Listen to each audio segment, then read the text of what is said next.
Suma. Hey, Ami, Saria, Nangland, Memo Nangland.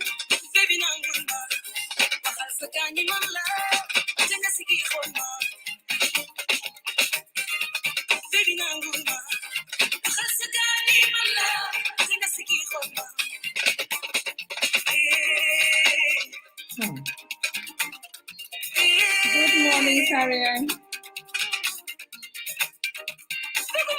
Good morning. Kira naka nga def?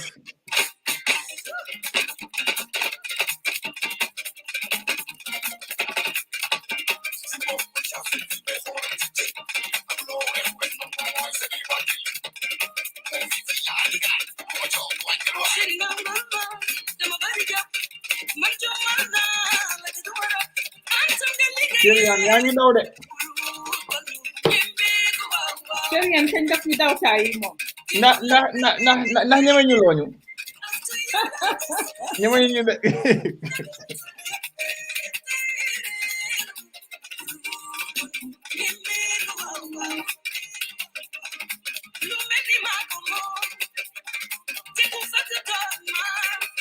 Kirian daf ñu ragal. Yaa ko dee tiital na xam. Ah, Kirian kay waay ñu la laajte every time mu laajte la. Ah?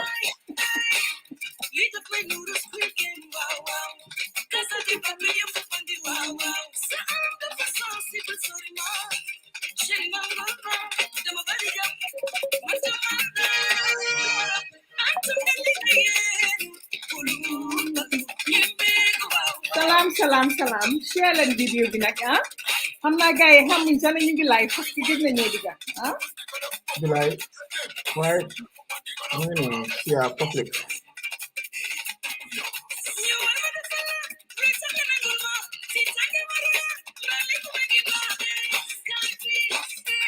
Jeesuma.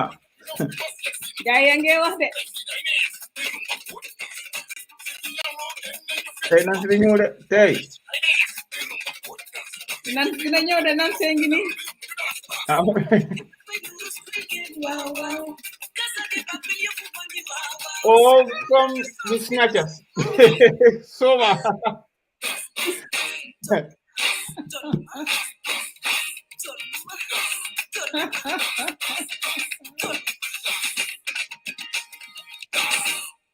Okay. Mama, gis nga moto gasoil suñ koy taal moto gasoil. Nga push nga la ma bëgg a taal rek nga puusal nga stop. Fana nekk si wifi mi noonu la. Daf dee di load ba demoo ci nekk rek mu ne pem stop. Bu demaat di load ba si yàgg rek mu ne pem stop. I wish, I honestly wish that the problem of the Wi-Fi, I didn't even say hello. Have you guys already said hi to our viewers? No, we're just starting. Okay, Paos, Hamaton to Paos, Balamaniu. Hamga yo, you are the biggest NPP supporter. So tell them to fix the internet. Third world country problem. Anyways, good afternoon, good evening, and good morning, wherever you are and watching us here at Linguère Post. I'm your host, Linguère Sarr. I'm here with Pa Ost and Nancy, aka Fulani Queen. And of course, we're talking about whether a man can be snatched or a woman can be snatched. Waaw si olof maanaam mooy ne ndax góor mun nañ ko sàcca wala jigéen mun nañ ko sàcca waaw léegi bu fekkee ne nag loolu la ñuy waxtaanee tey nag góor mun nañ ko sàcca wala jigéen mun nañ ko sàcca si mandinka ñu ne ko fo musoo mosa suñaanoole ba kee bulu walanteng ala kambano bulu o kee moo fanan sa suñaano ala musoo bulu o ala sumputo bulu léegi tey loolu la ñoo waxtaanee. That's what we're going to be talking about. And thank you all of you for joining us. We have Nyom Serian, crew Bengfi, Gisanguma Nakfatso Nubian, why Nyom Ses Makalo, Nyepangfi Biramba, thank you so much. Mamadou Lamin, Yenitami Yung Lena Nuri Sarian, Namon Nala Buba, Lubare Bare, you get down what affair, Balanga Dugasi. So please, yes, share the video. And if you haven't already liked Linguère Post the page, please like it so that, you can get updates when we come live. Like it and also hit the notification button so that you're informed when we're live. Yeah, Paos is flanked by 2 people. But before we get into that, let's get our people saying hello first before we get into the conversation. Nans ñu bay la nga dem den ñu bay suñ kilifa kër gi mu moom itam mu nuyoo laas balaa ñuy dugg si waxtaan bi te nga bay Pa Os Nans. Let me rectify that. Pa Os and my kilifa. Good evening. Man Pa Os is my kilifa. Good evening from this side of the wall. It's 6:43. Hello, the usual hello. How are you guys doing? Thank you for coming on board. I'm sorry that we're late. I think I contributed towards the lateness due to internet issues. So we'll see how long it will last. Today, we will be talking about snatching husbands and snatching wives. I'm saying it and honestly, I want to laugh because it sounds like we're stealing wigs and weaves and shoes and purses. We're talking about a whole human being. I'm curious to hear what, the viewers have to say. Those who are married and anybody who believe that a human being can be snatched, then second wives all the way up, you all snatch people's men. So. Ooh, you starting there? Okay. Fatima, I'm throwing some missiles. How? Yo, demanguin fence ngay lifin. Shots fired. The fire shots. Bahna. Shots fired. How? Waaw man duma nuyoo sax man wax ji fi yaa ko emale rek Birane ba bi moom dañ ko ra block si page bi. Alu xew lu mu defati. At kii moom muy joxe number xam nga kan la koo jox waaw number bii nii Maodo xam nga yéen programme Doragu sax ngeen doon di attempt to snatch fii mama am na jëkkër Nancy am na jëkkër xanaa yéen jigéen ñi ngeen snatch na man. Ok kon ñun ñëpp kan ñëpp a am ñu ñëpp a single konte ñun ñëpp a single. Xam nga def na ko last week ne xaw ma suñ last show bi ne da nga sëy ñëpp di la kenn da nga sëy yaa ma fi isil problème boo xam ne man nga xam ne suñ ne dañ taka rek ku nekk seen furu faare gi jóg. No boys yi em leen. I'm not talking about the boys. Okay. Bu ma fi isil problème baax na. Waaw jërëjëf guy we miss you all. Mama, there's a problem. Who is Facebook user? I cannot see this person's name. Either she blocked me. Kanwawa, very important topic. I'm here to learn for protection from the snatch. I have no idea. No, but I can't see the name. All I can see is Facebook user. Yeah, that's the same I can see as well. No, my name. Fana degana research sen fana dafa loot na loot living la or it's not your friend. Mangis nako something Sala interesting topic. Asan Sala. Asan la, okay. Wow. Why kon ñu départ because dafa ni gis na fi head girl ñëw na. Okay. Head girl ñëw na present. Marke na head girl, yes, we are aware. Fatima yaay njo kan moo ma take nonu bàyyi leen lii bala. Waxaat ko de. On this finger there's no ring. Nobody's taking this one. Ring. Yo, ring. Yeah, then go see. Go on. Paos. Man gune États-Unis la dama bëgg ring. Ring bi mom man amona ring sax anam sax. Dama bëgg ring, dama bëgg ngalam. Ma taga suma boppa, ma taga jëm ñaay boy suma maam. Suma maam urus lañ ko xamé ak ngalam so man ko ma bëgg jabar far nga may ma urus ak ngalam. Ha? Wow. Ku bëgg rek tay. Anyone who's interested, just know I come from a family of gold and ngalam. If you can't do that, don't even try. Mate farso ring farso bugulo bi. Yo. Farso bilaji na tay. Pati meew sama do ci vending machine bi la ko jëndé £1. Déedéet bi gis lo fii dafa garaaw de bi farso la ko may si. Dama la xam bi la. nañ leen dem because tey 1.5 hours lañ fee am léegi daal dañoo strict si timing bi because daf dee neex de waxtaan bi ñuy continuer ñoom Fat Sow fale ñoom Lamdo fale ñuy waxtaan rek ñoom Sariang suñ paree nag pour nit ñi demaat seetaan ko it gets too long for them so definitely we have to. waaw koy joxe phone number si comment yi noonu. am na ko joxe phone number de. Modou Ndong nan si jëla phone number bi soo paree nga call ko. saay rek. de jël phone number yóbbu ko si Malang xaaral rek. koy Malang Malin boobu nañ ko yow sax na bi Malang. daal tey doo leen di fi téye ba xaw ma kañ di wax rek duñ ko na. let's start on the topic. Come on. Okay, léegi nañ dugg si waxtaan bi please. Let's get into the topic. And we're going to start by talking about two things that I really saw and I thought we will talk about it. We saw Nancy. We saw Mohamed Jah and his wife, Aissatou, celebrating 25 years of marriage, right? Yeah. I think it was 25 years of marriage. And to see that kind of relationship is rare. And I think fofu la bëgg dooree tey. Successful marriage. Wow, dama dee wax ne suma gaay ñi ne duma dee tagga góor yi bu baax so tey dama ko dooree si Mohamed Jah. Because I think tey Mohamed Jah lay tagga. Parce que gis nga góor dafa war a am kóllare man dama bëgg loolu si nit. Lu munti di xew si sa digganteeg si sa jabar ak ni ngeen evolve baax na torop nit di xalaat démba fa nga jóge ak kala jàppale soo gisee ba dee toog fii all the time di ko wax dafa am solo parce que kuy fàtte démba rek baaxuloo man I worked with Aissatou Jah at MRC. Aissatou had a very good job paying her a lot of money. She was in IT at MRC. She left her job dem jàppale Mohamed ñu set up door seen business together. And I say this, I know it's not something that I normally, you know me, I don't talk about people in that way. Why tey dama fa ne it's a good example boo xam ne ñun ñëpp war nañ cee jànga bu fekkoon ne góor yi yëpp tey nans dañ doon xalaat démba góor yi yëpp dañ doon xalaat ña leen jàppale woon teg leen place ba nga xam ne Mohamed Jah man xaw ma nag mu ngi si biti na nekku si biti suma yoon nekku ci but what I know is ne teg na jabaram foo xam ne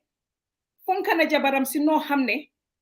ba léegi mu ngi toog nañ build something ba nga xam ne 25 years later lañ door a sampa seen kër duga si it takes sacrifice, it takes sweat, it takes blood ñun jigéen yi nañ bàyyi lu pare nañ leen bàyyi ñu toog gis góor boo xam ne jabaram defaat na ko ba pare rek ñu ne si surux duga ba pare nag ne dafa boobu pare na ñun dañ bugg a ready made nañuy sonna comme ay ñoom Aissatou Jah ak ñeneen sacrifice ak suñ góor yi pare pour ñefe ak ñoom mu doon nag Nancy mu doon nag góor bu am ngor di xalaat démba parce que am ngor jom yoo xam ne the key word here is góor bu am jom am ngor te di xalaat démba gis nga nit booy xalaat démba rek di nga yërëm ka nga àndaloon ngeen def mu jàppale la ba nga xam ne tey ñu ne diw sangam and I think ne Mohamed Jah we have to commend him for that because munoon naa nekk ñeneen ñi nga xam ne buñ demee ba am tuuti rek foog ñu indi ku xees foog ñu indi koo xam ne jox ñu ñun ñëpp nag ñun jigéen ñëpp complexe kenn mun a tutale fin because yaa ngi toog ne xaaral ma diwu tuuti man tamit pour ma xeesal ma mun a mel a certain way pour ñu mun maa lifin because ñoom góor yi ñoo dee def that complexe jigéen yi because ku dem be am tuuti rek nga dem takka ku xees nañ leen ko wax rek nag man xam ngeen man moom man I say it as I see it but definitely ku mel ni Mohamed Jah ak Aïssatou Jah they are an example 25 years together ñu door a sampa seen dream house duga si bu leen neexee ñu pati bam leen neex te wax dëgg neex yàlla musuñ koo gisalee fu mu jëlee jabaram xeeb lu jabaram fu mu jëlee jabaram naka ñàkkaloo ko fayda mu man de musuma koo gis musuma gis fuñ ne kii mooy Janghi Mohamed ba ko ñëpp xam mu ci diiju jabaram di ko ci def lu ko neex musuta am man de gisuma ko so façon góor yooyu noonu definitely tamit dañ leen war a wax gàcce ngalaama ku mel ni Taf Africa Global he's like that as well moo jabaram ñaata years together it takes ñun góor yi dañ bugga taxaw ma ñun jigéen yi dañ bugga te am soone di nga gis ñu bari ñoo xam ne dinañ ne waaw fi mu nekk pare na xaarama dugga si góor yi dee leen a xalaat yéen i tamit ne ka leen fa nekkaloon démba boo leen a takka keneen sax pour teg ko si kawam wallahi respect leen ba pare ngeen fonka ña leen fa nekkaloon démba loolu dafa am solo man dama dee bugg a góor respect góor boo xam ne dafa cëral jigéenam man balaa ma laa bugg a sax nga ma gis la nga respect sa jigéen because loolu mooy di base non Fatou Sow dëgg la jànxay yëpp ñu ngi xeesal because góor yi ñooñu dee jox complexe bi dangaa toog yow boo xeesalutee yow fooguloo ne danga nice because ku si am xaalis dangaa dem uti ko xees so nit ñi ñëppay foog ne waaw ñu gis ñu ñoo jar waa côté bii nag moom waa Linguère post nag moom mama ñun war nañoo ut si diw yi ñun lañ lool man de kenn du ma yàqaloo man suma yaram gi kenn du ko yàq astagfirullah okay, Mama. Can I come in? Aïssatou is Liki wa Fatso wa. She's all jokes aside, she's educated, she's very hardworking, but she gave up her career at MRC. Man lolu I know mun nako ko sendel dem jappale jikaram te jikaram tamit faté wut demba faté wut kolare bobu nonu taxaw na tay be afterwards motax manelen ñoñu tay it took them 25 years bala ñoo dem build sen dream house dugasi ñun nak mom buga nañ ñu sey waji tay mu sampal ñu mansion tay ñu dugasi mu jox ñu moto ñu dugasi ñuy dawal nañ leen bayyi lolu du buga di duga ñu ni tamit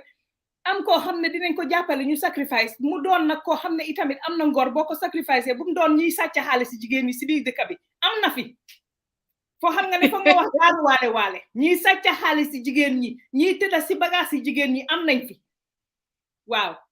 waaye tamit góor ñi nga xam ne ñu ngi cëral seen jigéen ñi ñu ngi cëral seen jabar yi lu mu bon fonka nañ seen jabar yi foog yéene léegi nag ñu leen a oo di leen wax thank you di leen oo seen tur yi di leen wax ne ñu ngi leen a gis su fekkee ne sax nit ñi waxuñ leen ko nit ñi gis nañ ko te itamit naw nañ ko si ñoom ku mel ni taf Ndiaye Moustapha Ndiaye taf ku mel ni Mohamed Jah foog nga wax leen ñaar ñooñu des examples of men ñoo xam ne cëral nañ seen jigéen yi musuma gis ñu ne kii mooy Janghi taf wala kii mooy Janghi Mohamed Jah bem taxaw di diijuwante seen jabar yi amut loolu mooy góor gu am fula ak fayda si boppam Pa Ous ma bàyyi leen ngeen dugga balaa ñoo ñëw si waxtaan bi no balaa Pa Ous do dama njëkk a dugga lu mama doon wax si olof rek I guess ma translate ko to English congratulations to the Jahs for celebrating 25 years of marriage. It's a big deal. Marriage is say legi suma mas gi ñaari at lañ fa xaar. So anybody who's you know who has really who's been married for 25 years is a very, very long time. And I'm sure, like Mama said, you have to put in the work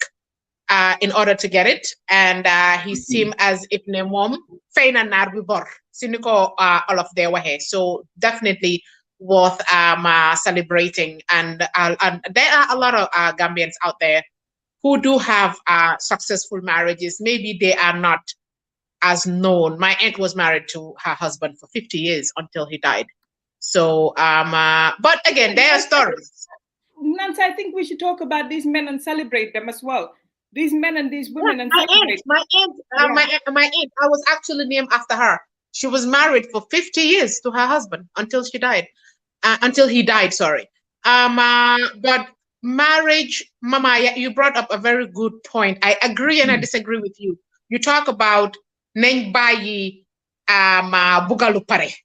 When and man, based on my experience, someone with a very open-minded mentality and marrying somebody to build something. I know somebody very close to me who did that ñun suñ generation dañ ne ñoom Mohammed ñoom Taaf they belong to a different generation ñun suñ generation lay wax I'm talking about men well I guess na ñoom tamit they fall under that category men 50 and below amuñ ngor xam nga lu tax amuñ ngor social media moo ñu yaaxa ñun ñëpp jigéen bi dina eek wàccaa yow ba nga successful ñu rombale fa ne ñaga dem taka xale bu ndaw moo tax kiy jaay chocolate xaw ma naka si dëkk bi moo fi ëpp xaalis parce que if you are 50 and you decided to marry a girl at 21 this is what happens because 21-year-old stamina bim am every night she would want to get laid yow xam nga ne sa katan antanatu ko so I think that mama it comes both ways sometimes women are very patient with this men you sit there you build with them the day they make it they turn their back and go after the youngest and hottest thing so that is also there suñuy wax ñu ci dee boore ngor ñi am ngor ak ñi dee fàttaliku démba xam nga fii dama ko waxoon benn show ma ne la am na ñoo xam ne dañoo dimbale seen ñu dem mama ngor gi bari wut de góori goreetuñ de gore moo amatut loyalty is lacking in everything man dama feel like ne ñun Gambia lay wax because Gambian la mënuma waxal Sénégal dëkkuma fa we don't have loyalty among our family members we don't have loyalty among our friends we are the least loyal like Gambians amuñ benn loyalty we will sell the next person for the next dollar man soo ma bëggee jot bu ma may dara won ma rek loyalty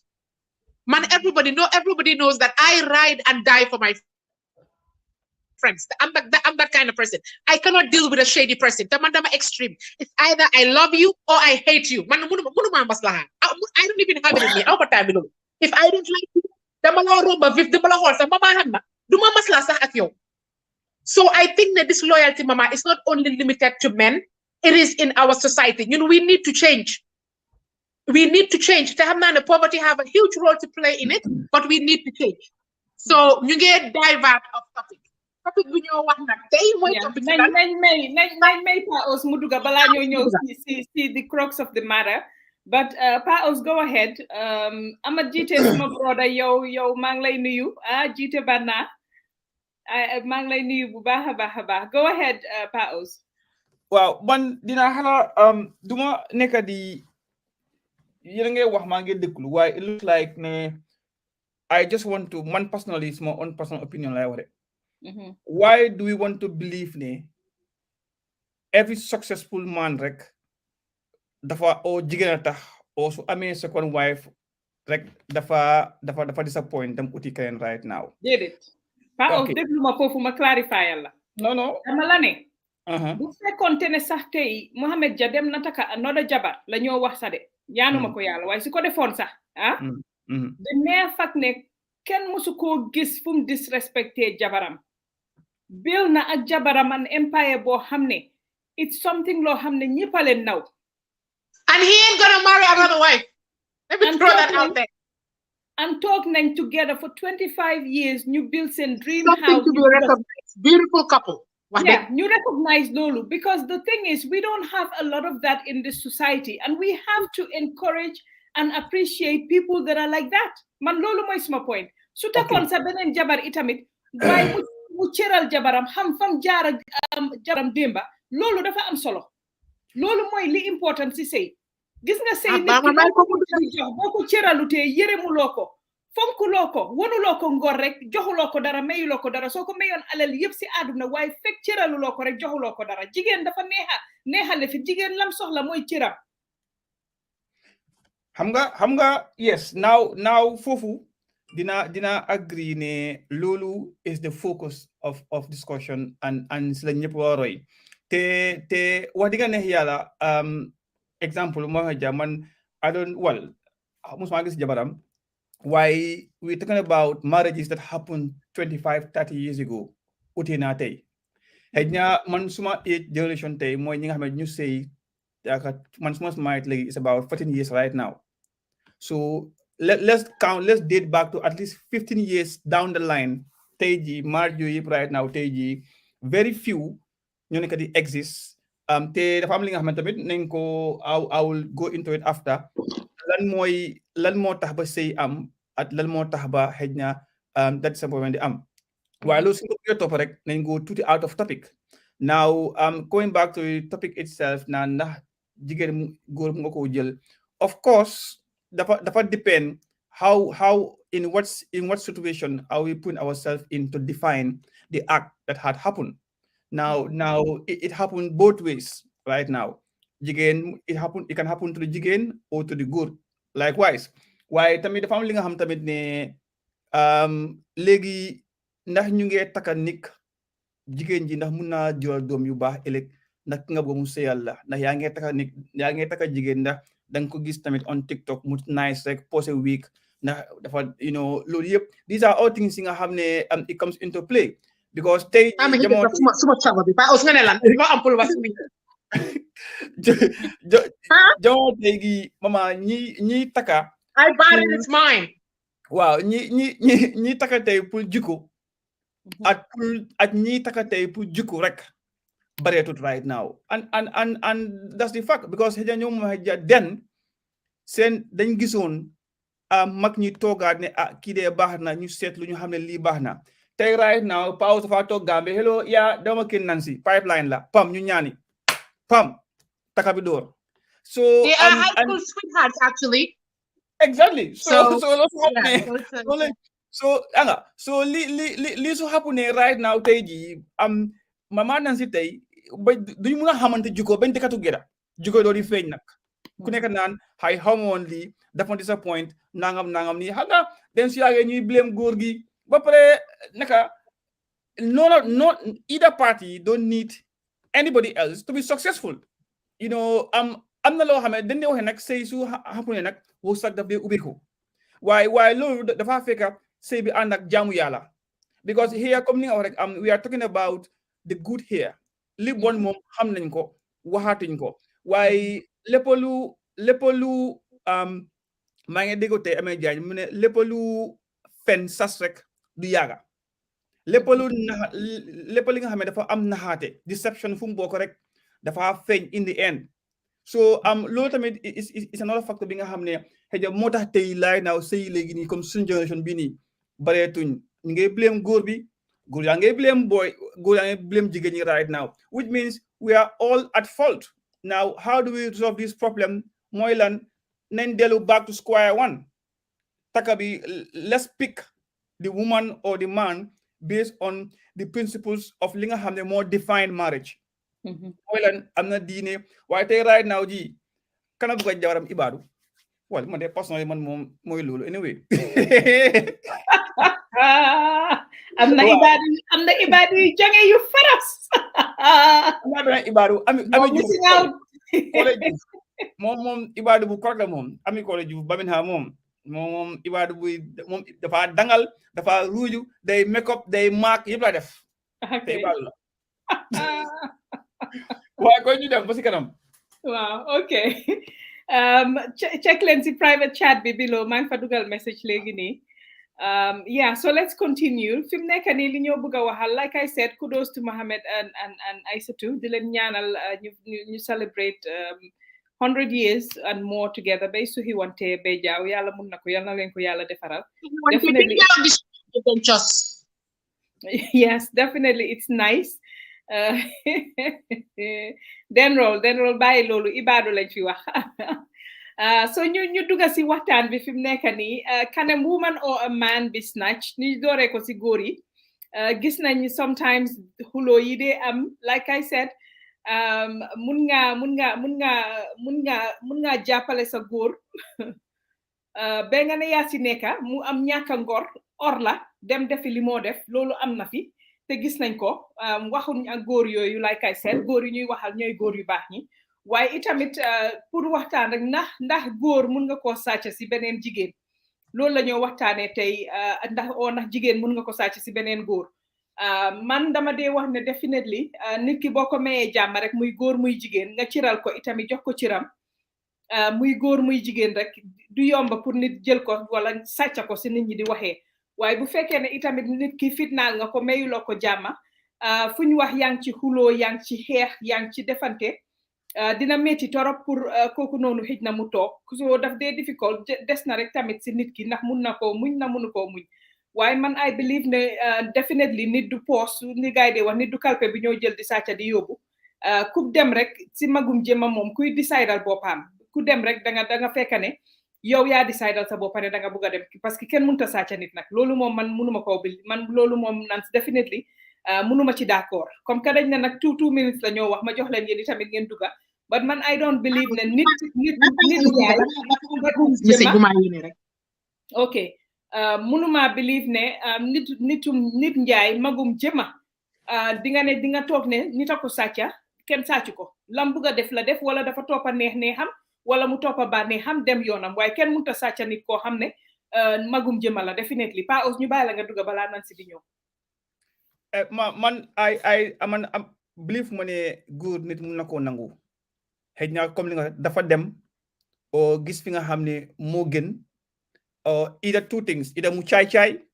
o ñu buna xatal ko mu bëgg a uti fu mu nookee ji because li tax ñaari bakkan nekk ci kaw pour ngelaw free flow of air la bu kenn obstacle nothing so góor rek du mun a dem rek la because of remember góor jàmm la bugga te xam na li mu bugga xam na lu neex su ko muntee am fam ko yaakaaree then the only option mooy just dem rek uti right now so jigéen tamit the same thing right now xëy na bu jigéen bi nag moom foofu ñu bay duñ si agree because of jigéen na dem for many reasons right now xëy na joxloo ko gis góor bu ko jox mu dem uti ko o yaa ngi ko toroxal o xëy na léegi-léegi mu yëg ne yaa ngi ciit o nga utal ko siit mu mer gedda bàyyi dem so te lii yëpp dafa depend on the individual lii xëy na situation can determine but the individual person in question too matters as well. What is their hidden motive? What is their objective? Why they want to go? xëy na lii yëpp but góor rek kenn du ko sàcca because of li nga gis si góor ba tey ko so ko muntee sàmma beneen jigéen gis ko dinaa la mute de xam nga wax naa la tey moom dama say baax waaw so ñu ne naka alalu yarawul ku saaga na ko xam sutee ku saaga na koo for yow jigéen waaw yow jigéen alali ku saagan lañ leen wax ku farloo koy jëfandikoo déggaleen alali ku saagan ku farloo koy jëfandikoo because the bottom line mooy alali ku saagan there's a song on that I don't know what the bottom line mooy xaaral ma seet boy boobu ndekete yow nobuloo ma kan la noonu sax Youssou Ndour la woon de ndekete yow nobuloo ma ndekete yow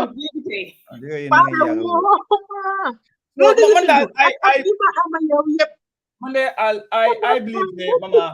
it's down to the treatment bu one point receive because I don't feel tamit su fekkee ne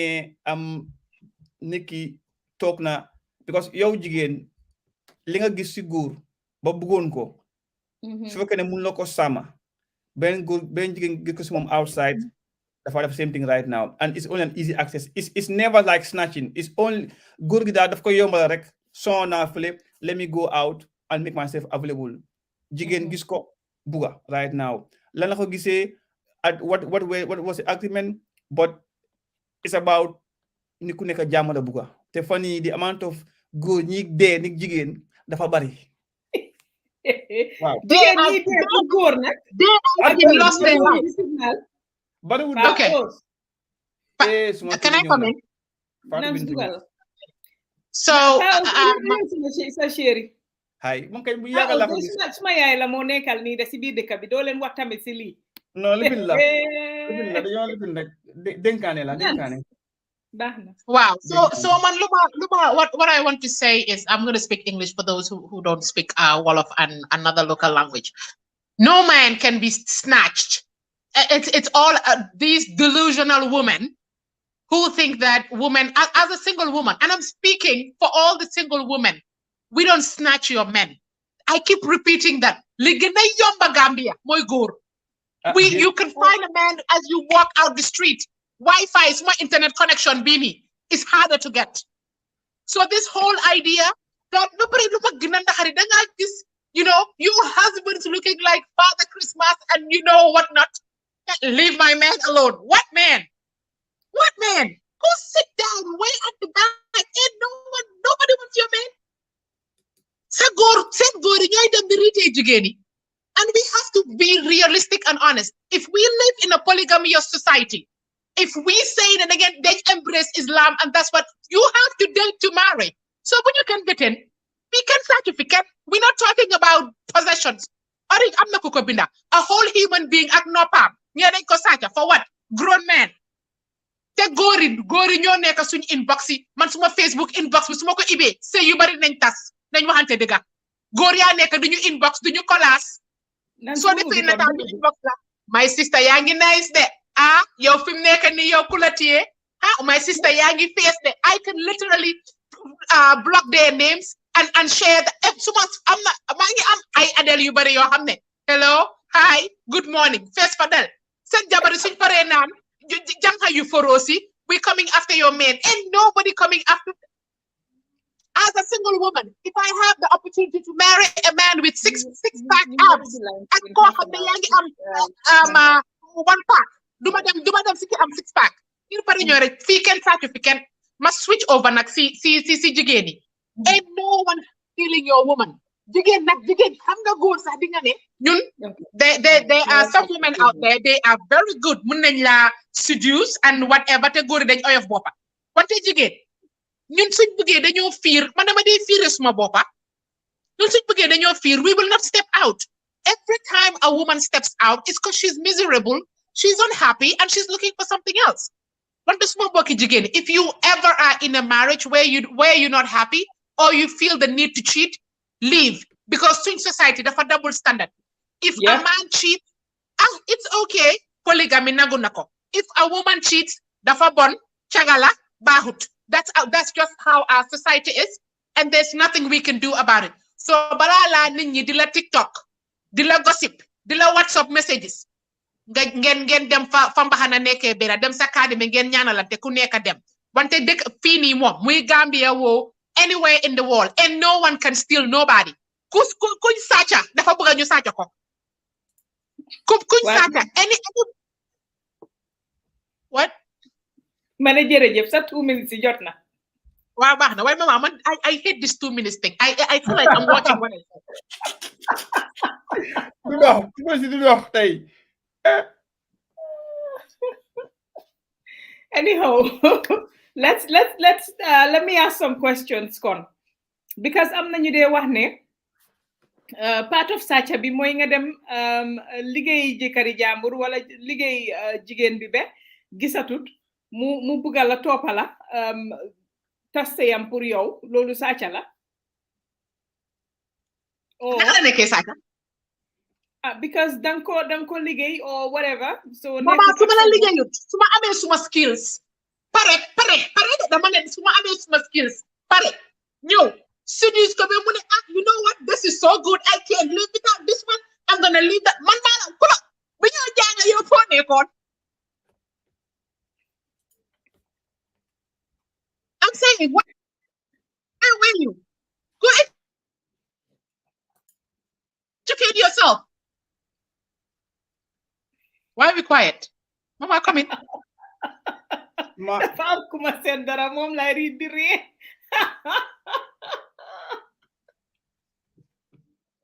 oui si Monday pause ama bàyyi la nga dugga si pause na góor mun nañ koo sàcca parce que nan si moom xam nga moom mu ngi fi pour single ladies yi moom mu ne góor munuñ koo sàcca léegi yow boo ferosee ñëw fekk góori jàmbur def ko comme moom li moo wax ni dugga si ay mbiram jaxase boppam bi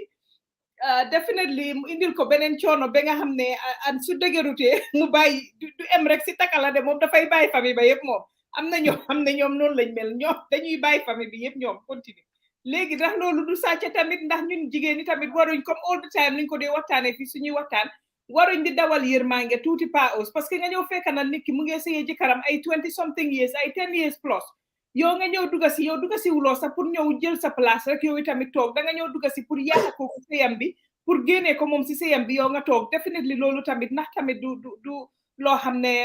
ñun jigéen ñi because man dama dee wax ne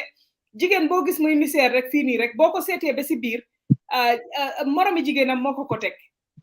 da ngay gis ne there was a time maa ngi share benn story on Facebook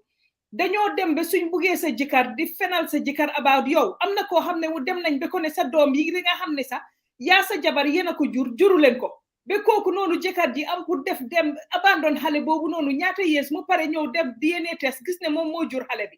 an ñun sa moromi jigéen moo dem fenal loolu sa jëkkër just pour am sa jëkkër nañ waxante dëgg ndax tamit amut nag line bu ñoo draw somewhere nag when it comes to ethics and what we do to get each other's men sax nag nañ waxante dëgg man two things la ko xoolee ne am na loo xam ne xëj na bonut waaye morally jar na pour think about again now the other one mooy there is nothing like my man because you don't own him.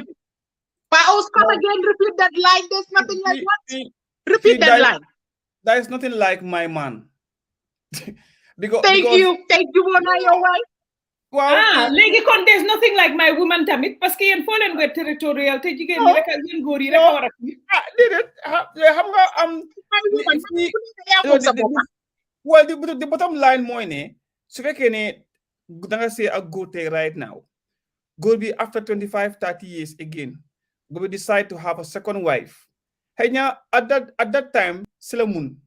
now the reason for the second wife may differ. It could be ne danga ko xatal o danga ko bunu xatal o buguta sey nik njaboot gi because ama jigéen ñoo xam ne to a level bi gaa de am in their lifetime sey bi lu gaa de nekkee mooy toog jaamu yàlla o toog rek bu fa am na sa boot they want to be lived by góor toog si néeg now those kind of say amatut xale léegi dañ boo see ak góor gu active dem up and down TikTok bi nii everything right now but at the end of the day no TikTok no not TikTok after no but the bottom line no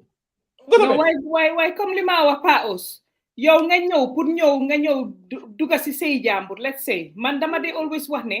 ñun ñooy kenn dugut si sey jàmbur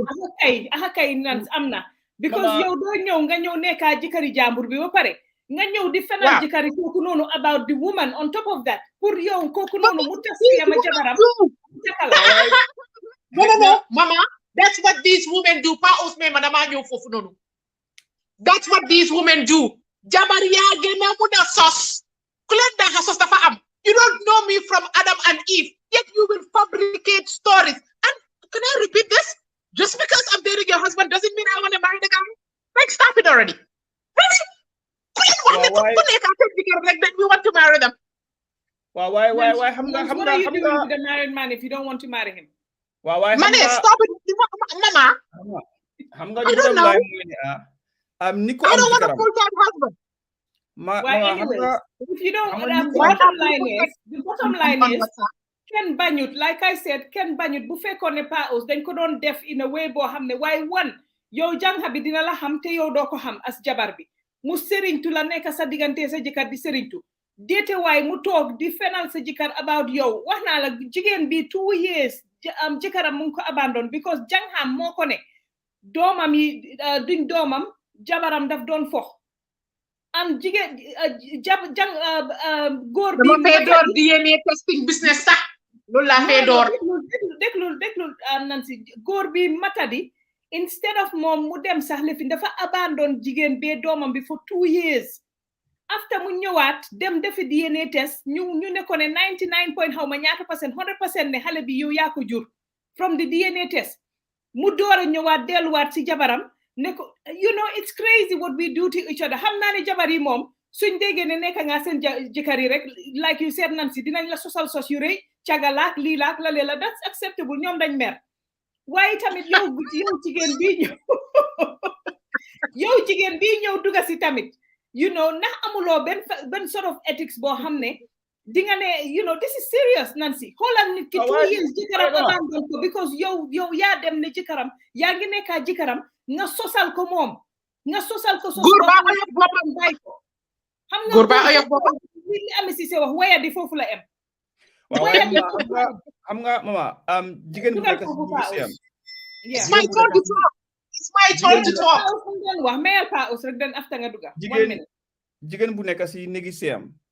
am na every right to use all possible means to protect her husband and her marriage and her home. That's some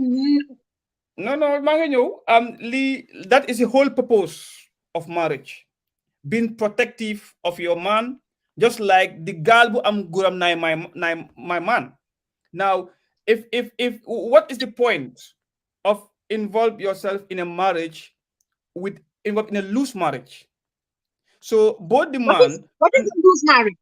Well what I'm saying mooy ne di jigéen bu nekk si néegi siyam am na every right to use every possible means to be very protective. So you are sitting here and condoning black magic. Japa doomi jambur ni yóbbu seen no maa ngi ñëw xama land down nit am dem si jigéen am na right dem si sëy naan ñaar ma suma sëy o ñaar ma suma njaboot nekk benn loolu both either side can do it. Jigéen mun naa dem si nit o di ñaan o jox waaye yaa ne ko ñaanal ma suma sëy nangam o suma njaboot nekk benn that is one story. Now that is different from them di yaaxa nit. Now the other side, what will happen, the opposite side of that mooy ne the side chick or the other woman will go dem si seen ne ko defal ma kii mu bàyyi njabootam mu ñëw ton si man. Now that is happening, but the other side mooy the one in the marriage dafa ñaanlu pour njabootam nekk benn jikaram xelam nekk ci moom jikaram la right now daf ko nopp ñu ndawante ñu taxa ko right now foofu ñaan amul no amount of ñaan bu doy pour nga protect what belongs to you. Now the other issue mooy yow jigéen bi nga xam ne yaa ngi nekk at ki nga xam ne dafa am jabar right now the motive of the act may differ. Waaye su nekkee de intend pour sëy and marriage la xëy na foofu noonu yow at yàlla at góor gi yéen a xam what is your intent, but man personally I would say number one jigéen boobu tooñ na. Now what is the end result of that tooñ? Now again questions will arise. Now should every man stick to one woman? Now question two, now what is the process of a man going to get a second wife? So he or she is very serious about it. Man, if I want to get a wife right now, I'll tell my wife nan don't am ñaareel. Waaye léegi jigéen tey soo ko waxee billahi every day suñ ko xamalee salaamañ bi di woot number two sax naka du ko mun a defaat nii two sax du ko defaat nii two ñaari baram naan sax du ko mun. Mama, you allowing Paos to talk for like 5 minutes. I'm looking at the time. No, why not? 2 minutes bi jeex na bu yàgg sax nan si dugg si. Okay. Tey dama leen a réglé wax naa leen ko tey. Suñ paree ñoo ubbi call si. Waa baax na mama dama Paos si lu bari as a single woman dama wax based on experience. Dama sëy ba suma sëy tas. Te bu ma doon sëy am na lu ma jël ak loo xam ne jëluma ko. We all have a choice. Fi ken momu fi ken Paos. Nobody can make any woman stay in a marriage. Nobody can make any man stay in a marriage. Bula safe nag nga jonge ba di egg si kaw asamaan bi di wàcca. If a man wants to go, he's going to go. So demee nga say a góori dem kat. No matter what you do, he's gonna keep going. Period. So nañu bàyyi. It's complete and utter naxante. Ñu toog fii di wax ne dafa sëriñtu suma góor ak dafa ngàppati suma góor ak ngolooli man dama bëgg a afra balaa ma ko dem serdi lu dem dina suma dibi def si suma puuj paaj toog lekka. Do I have time for that? There are 9 billion people in this world. Why would I go take no man anywhere? Ba pare xoolal jigéen bu gis góoram nopp keneen. Gambian women, that's our mentality. ñoo mënuñoo gëm ne jigéen bu gis góoram toppa keneen daf ko yóbbu sëriñ. What happened to two people getting along and just genuinely being into each other? Loolu mënta am. Wante yow nga ne pul ne yow rek am the ability to capture your man. Another woman can't. We live in a polygamous society. It's either you are in for polygamy or you are not. And just because that door is open to polygamy, most of these men dañoo foyantu. Forek. Fo la ñoo def. Jigéen bu ko jël nag jël sëy bi endu ko foog ne nag lii nii moom la. yaa fa jaay paañ yaa fa nekk di rite di call mel ni dof jigéen da nga am fula am fayda sa boppa bi there just comes a point in your life nga jommal sa boppa lu bari there just comes a point in your life nga jommal sa boppa lu bari like respect mama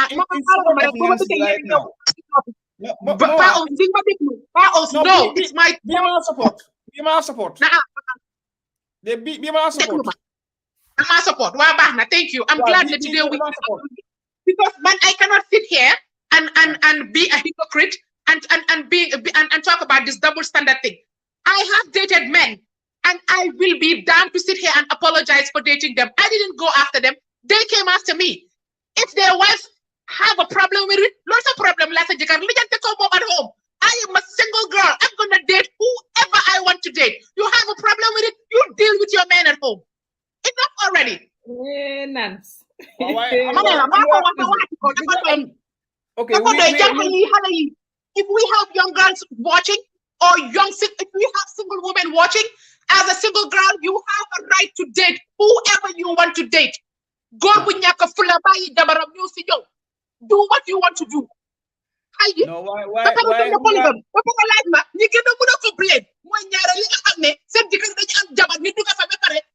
Opinion. How dare you? The audacity. Bye. No, no, mange follow mama. Enough already. Enough of the double standard hypocrite. We all have a time in our life where we have to enjoy life. Right? Well, that's okay. Tay mom, tay si ko slow tay man duma si wax dara sa dama ko bay ñu ñef ko bay correct. No, we all have a time in our life whereby kuneka you will explore anything. Dinga def lu nekk right now. But again, no matter what we are doing, as far as then we are conscious of what we are doing and the consequences of what we are doing and where it can lead us to, man is good to do whatever he or she wants. Now, this is where the difference comes in. Yes, Nancy is very is very young and then beautiful, and then she chose ne kunyo si man is his choice. Man fine. But it's also my choice. It's a two-way street. I don't just date anybody. Yes. So, but the bottom line, I'm not all about looks. I'm a highly smart, educated woman. I bring more to the table than a pretty face and booty. I bring a whole lot more to the table. All been said. Ku ñew ci mom rek gogi la neex. Fos ligay ko. Wow. Nga gis Nancy mu nice nga I'm going for Nancy. But thank you. The point moy ne nobody can stop a man from going after what he wants. Now, what makes a difference, moy, kimo uti kanla, what is the response? Whether are you up for? Are you interested in a dating a married man could approach, knowing fully I'm not jabar or not? Now, let's also let's also put ourselves. Lena jobate def na ko benen ba ko Nancy Mambete. Now let's put ourselves in the shoes of every woman. Nga tok sa kër 6 o'clock jot nga ko sa jikar amuloko on the phone. 8 o'clock amuloko on the phone. Now, when we right now we are all young, we all want to enjoy life because it's fun. We enjoy the rhythm of having these things going on. But for once we sit down and reflect, what do I want in life? You know, who am I hurting? What are the consequences of my actions? Nobody. Digala, jigen fok mu deet góor pour mu takala. Thank you. Yes, jigen fok mu deet góor pour mu takala. Lolu mom lolu taxum. Why the difference moy ndax xam nga man su nekkon jigen tay ji nga nekka suma jikar di defante man suma tina digal bul dem man ma ngi len fi nekkal bul wori man dina len man ma len a defante bul wori suma nekkon tay mama jigen tay ji suma jikar mu am jangha o jangha bi defante at man ma xam ko suma tina tegal Now do mga xam ne tey man, thank you. Oh, bu suma amoon jabar tey jàmbur bi for example nan nga jëfante jabaram di ko kookali am na ñoo xam ne dañ ko dee bañ be dañoo jël imaginal yow jëkkëri jàmbur boo xam ne yëpp si góor bi la mama yëpp si góor bi la nan just listen si góor gi la waaye tamit si jigéen bi la dafa am yoo xam ne man I'm not gonna sit here ma ne musuma déet jëkkëri jàmbur why I will not be out there di flaunt loolu because it's not duma bëgg kuma ko def ëllëg bëgg naa yàlla fay ma suma xol I agree 100% ñu def ko si seen ñoom nañ ko def si seen ay mbir te man ñu génnee ma ci understand nga waaye danaa gis jigéen ñoo xam ne am na scénario boo xam ne bu yàggu rek nii kooku noonu daf ko bañ be jël jëkkëri jàmbur bi nataaloo mu xaw ma vidéo ko ni ñu ngi def like naka la tudda vidéo jëkkëri jàmbur bi dugal ko si status am bi xam nga loolu tooñ passé wu ko nañ waxante digga ñun ñëpp ay jigéen lañ I agree ba pare man fi ma dee gën a métti loo mooy bu nit ki defee loolu sa jabar yow nga mata di wayadi ba nga xam ne yow doo taxaw nga cëral sa jabar parce que yaa ngi dem already toppaan ko suma jabar xam nga mooy li ma daan wax am na show bi ñu fi def wax naa ko ñi dee ñëw toog toppaan la suma jabar dafa xeeñ suma jabar jongewut suma jabar nii la mel nale la mel of course kooku du mun a defend jabaram du mun a cëral jabaram du mun a respect jabaram bi because at the end of the day already moom moo njëkk a disrespect jabaram bi si yow so this is the problem that we have waaye ndax ñun jigéen ñun ci suñ boppa ndax dinañ dee xalaat ne there are some things which we have to draw the line somewhere mooy lan mënuloo nekkaa jëkkëri jàmbur bi tamit nga koo naxaral mënuloo dem di liggéey jëkkëri jàmbur bi and yow mi jabar ji tamit mënuloo dem just because dégg nga ne sa jëkkër mu ngi nekkaa du sangam rek nga jàpp kooku deram bi yaxa wax lu ñaaw lifin ak li nga wax am na lu am solo li nga wax jigéen dafa am fula mu am fayda si boppam man wax naa leen musuma gis ñu ne fu Aysatu Ja lañ déggee and I will use her as a reference Aysatu Ja lañ dégga ñu ne Mohamed Ja kale la nekkal mu dem taxaw di xuloye moom wala dem na taxaw jël nomba kooku noonu di kolante moom di saagante wala dégga nga ko mu ne diw sangam nangam parce que mu ngi nekkaa suma jëkkër jigéen dangaa yow yaay jox sa boppa fula bu mut sëg ak fayda bu mut sëg ba nga xam ne bu la góor mu sa doyadi loo ba yow nga nangoo doyadi góor gis nga góor mun naa def man suma maam daf ma ko daan wax mu ne man niiw sax bu tëddee loo ko miin bés bu mu tëddee nga ragal ko parce que lan teg dafa am solo si jigéen mënuloo nekk wàcc si góor gi dina yab sa kàddu jigéen bi mu nekkal itamit dina lay yab parce que mënuloo dem toppi jigéen bi si biti yow rek la wuloo sa jëkkër si biir kër gi nga toppi jigéen gi si biti di sa ko saaga di xulooye moom di def yi kenn xamut ak moom ñu yablu la nga yablu sa boppa because góor gi mun na laa yablu waaye yow bu jànxa boobu gisul yablu yow si sa bët du la musa yab nañ leen waxante digga so in as much as dinañ toog ne góor yi they have a part to play in this waaye ñun jigéen ñi tamit war nañoo jël suñu responsibility ne war nañoo cëral suñ boppa and two war nañoo nekk nit ñoo xam ne ñun tamit war nañoo mun a war nañoo mun a bàyyi su xel suñ moromi jigéen parce que mënuloo ñëw fekk nit ak ñetti doomam fekk ko ak sëyam nga génne ko si yow nga toog ne faax nga kontaan si loolu wala nga toog nga ne jëkkëri jàmbur kii doomam bi yow juruloo ko mu tax mu abandon doomam 2 years ndax loolu tamit right na mama xam nga ñu ngi waxtaan digala Nancy daf dee interesting loolu subi trop and daf dee create another dimension of the show why the purpose of waxtaan bi xëj is more to educate people and to inform people what is going happening waaye dafa am li nga xam ne waruñ ko dispute ne jigéen mooy jur mooy nampal te jikko si jigéen laa imagine go in si njaboot now jëf su munta rafet nanga ko nuba now fii kenn waxu ne is perfect ñun mi man am married te mënuma deny ne musuma am jàng outside but it's not to say that I will disrespect my family or my wife te suma jabar ma am right now amu jaxaw malam ciis nan yaa ko daxa amut it's not possible but the mere fact ne sometimes we men we do sit down and do things and talk about things and the peer pressure or the social pressure they push. And most of these times it's a sign or a demonstration of showing your manhood.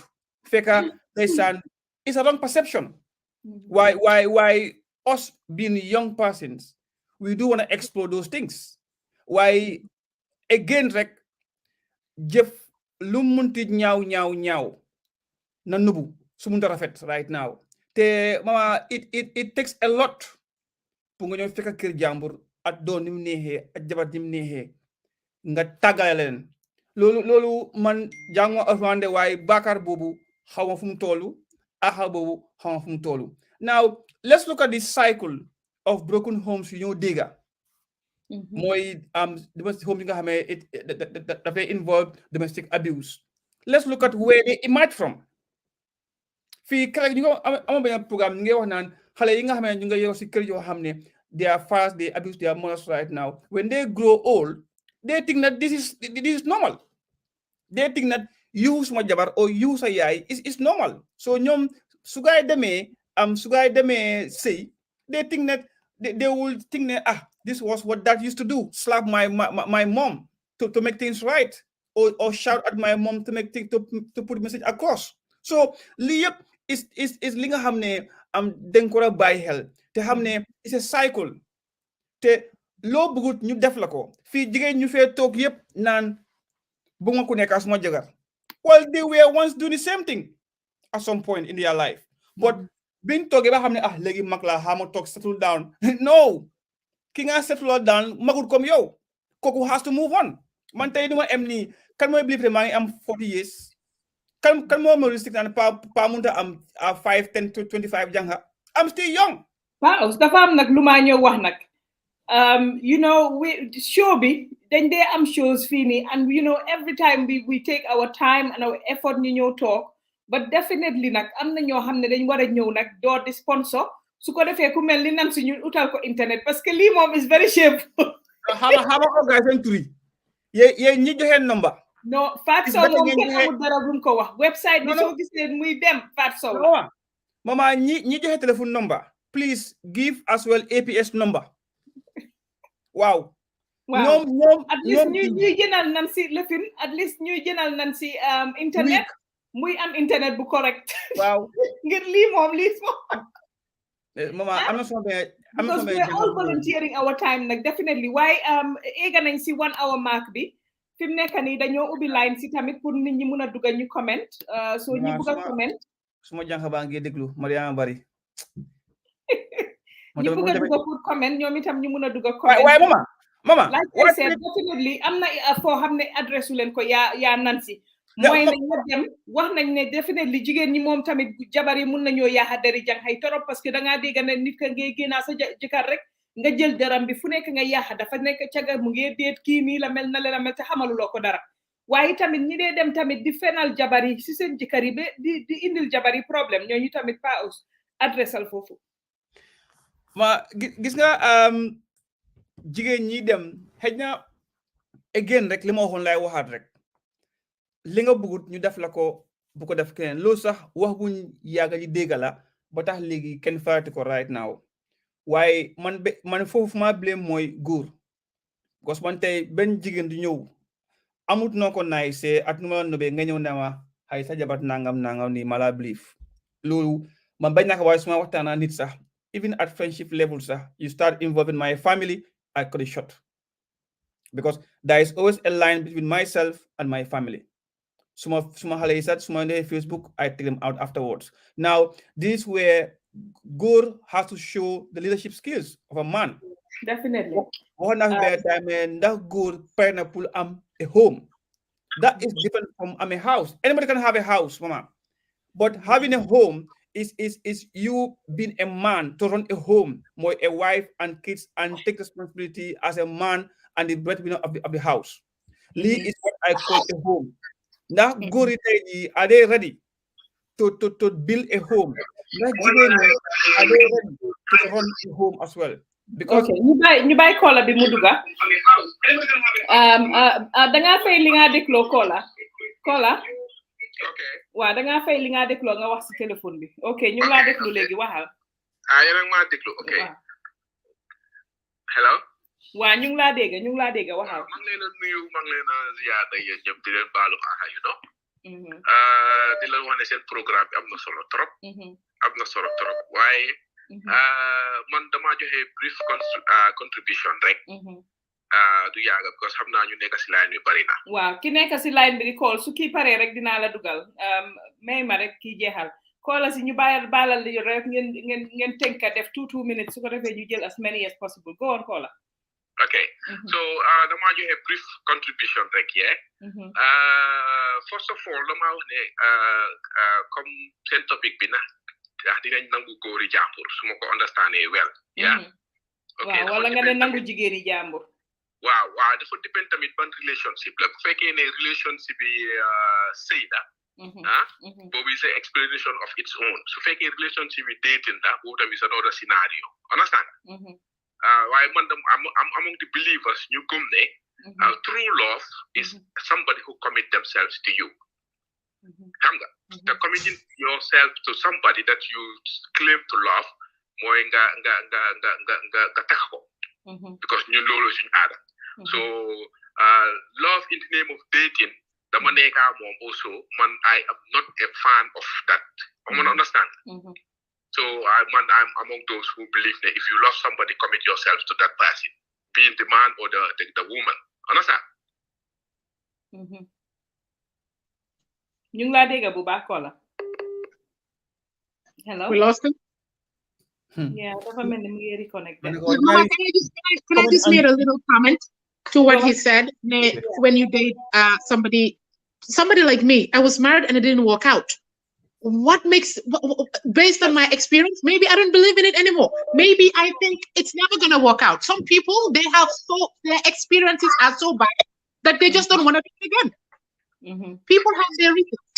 Yeah, ñu jël Kola bi ñu continue. Kola, go ahead. Am na beneen Kola bu duga. Okay, concept topic being in the one here, very, very interesting. Thank you. The local, over time, the Nyana Tami, Nian Wane, staying back 25 years, they go celebrate. Yana Yala Sahab. Why didn't you go to one Lachko? Muhalan Munna Faheni. Munna for Lucan. So when you typically know this. 25 years why effort bi jigéen ji ni ka fa toog du ko wax kem mooy lu ñu wax li nga teddaloo bu yam na bu ko sa mbañ xam bu ko xamoon te bu noonam xamoon ni dañ fa toogee du fa toog ba fay tamit comme lu ñoo wax léegi jigéen ñi ñu dimbali seen jëkkër Europe bi fii wala Amérique ku fi dëkk ak Gambia sax jigéen ñi léegi ñoo toogatu jigéen ñi léegi ñu ngi dimbali seen jëkkër jëkkër tamit ñu ngi dimbali seen jabar waaye the bottom line is ndax ngor am na si foofu parce que di nga gis ku dimbali sa morom nga gëstu yow ba nga ko soxlee doo leen fa fekk ñu la leen fa tegloo woon mooy ku leen a dimbali buñ amee lim buga ñoom fekk seen bët bi teg nañ ko fi wala nga tamit sax duñ dem waaye nañ la fa teg ni soo muñ wayal dem uti keneen koo xam ne ñu suñ successful loolu la seen xel bi nekkoon jigéen ñu ngi muñ góor ñu ngi muñ waaye dañ war a déggu si suñ boppa man ko defoon ñu fi programme ma kool ma wax leen ne man dimbale naa suma jikaar bés comme graduate sa laa ko gëj a gis ba tey Why is it like this? Keep on in there. So nit ñi mooy li ma wax. And where is the cream? yaa ngi pare pour sacrifice. waaye ndax ki nga sacrifice jar na ko. ndax ki nga sacrifice na jar na ko. ba pare góor ñi ay amee jànga suñ demee ñuy wax loo xam ne amul seen jànga abaat seen jabari. yow da nga am jànge doo bi ko sa jabar da nga nekkoon na moom ba taka ko boo gisee beneen jabar soo nekkee moom boo bëggee takal waaye nan yow yaa tax ba sa jànga di wala disrespect sa jabar parce que soo demee nga wax loo xam ne amut jabar ji jànga bi doo disrespect jabar ji waaye am na góor yoo xam ne pour ñu gis lan moo nekk sa ron malaan bi jaral na leen wax na yàlla ci bopp bi te fekk leer na la wax ñoo wax du dëgg waaye rek pour rek am liñ bëgg ci yow foog na loolu tam war na jëm lu kanam ñun tam ñu jigéen yi tamit ñu xam tamit rek lan moo nekk dara ba ñu xam ne tamit lu ñu xam def suñu morom ñu jigéen suñu morom ñu tam dinañ ko def so we just need to be very very careful fii kenn du fi mën a écrit sa loo xam ne musuloo am nekk ak jëkkër yi jàmbur waaye we just have to do it carefully we just have to be careful we respect each other simple definitely okay thank you very much thank you jërëjëf Kola thank you Kola boobu noonu ñu ngi ko wax jërëjëf Nancy ana nga Paos no gis nga Kola boobu li mu wax noonu mama Kola bi man xawma leen de waaye si I can attest to my graveyard si lim muñ si sëy ak li ma fi sëy right now bariwut oo ñu ko def oo gisaaguma ñu bari right now waaye one thing I'm saying rek ne right now ne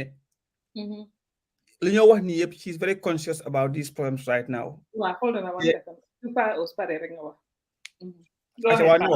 Wow. Go ahead. Daanaka Paos den moom mu dugg. So pour dëgëral lu Kola boobu doon wax rek mooy ngor. Doomi Adama bi yëpp physical structure, but the spiritual soul of doomi Adama bi what makes you doomi Adama mooy what you are mooy ngor. Ngor rek moo mën a teg nit si li nga xam ne ngor na teg nit si li nga xam ne natu boo xam ne su nekkutoon ngor di nga naan putit waaye doomi Adama ngor rek moo mën a define what doomu Adama is. Definitely waaye Paos comme niñ dee wax am na góor yoo xam ne duñ dee fàttaliku démba waxoon nañ ko waxtaan nañ ko fi si choses yu bari. te jigéen bi loolu lay wax nga dimbale nit ki yow nga nekk di liggéey di daan sa doole bàyyi sa school mu jaral la yow doo dem school because yaa ngi toppatoo góor bi toppatoo kër bi di ko dimbale sa si fay school bi pour moom mu jàng mu dem ba jàng ba pare ba am liggéey bu baax rek bàyyi la yow yaa sa njaboot dem nekka beneen jigéen dem toppatoo ji soxlaam xam nga façon góor yooyu tamit definitely for lack of a better word ñàkk nañ ngor waaye tamit soxor nañ bon nañ te amuñ kóolare te kóolare lu baax la lu am solo la si nit tey boo gisee tey ñuy wax fii di wax ku mel ni Mohamed Dia ak ñeneen mun naa ne waaw léegi man am naa Aysatu ba ma ko dooraloo loon xaaral ma bàyyi ko ma dem takk keneen xale bu ndaw ñëw toog di toppatoo suma soxla di def nii te su ko defoon ni tamit suñ society kenn du ko vilipande de kenn suñ society duñ frown upon loolu dañoo ne sax naka góor la te fekka mu ngi fekka mu ngi def yëfi goradi te kenn du ko wax dara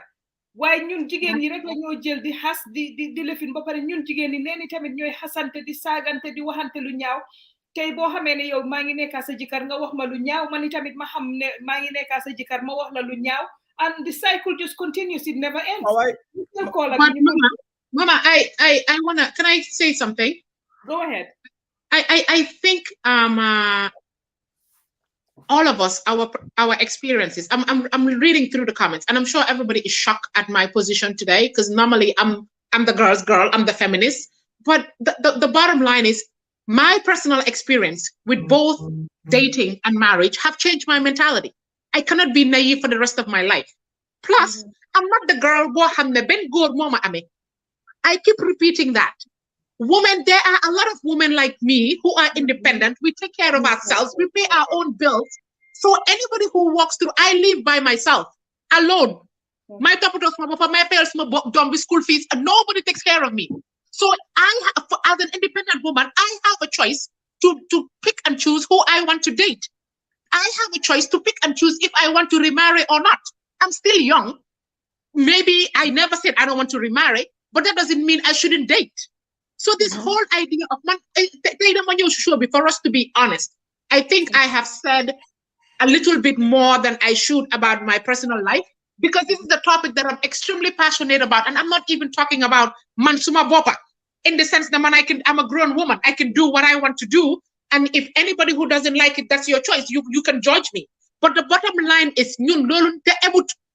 Gambia rek. Those in the diaspora are very, very good at saying that the cheating men are only in Gambia. That's the biggest misconception.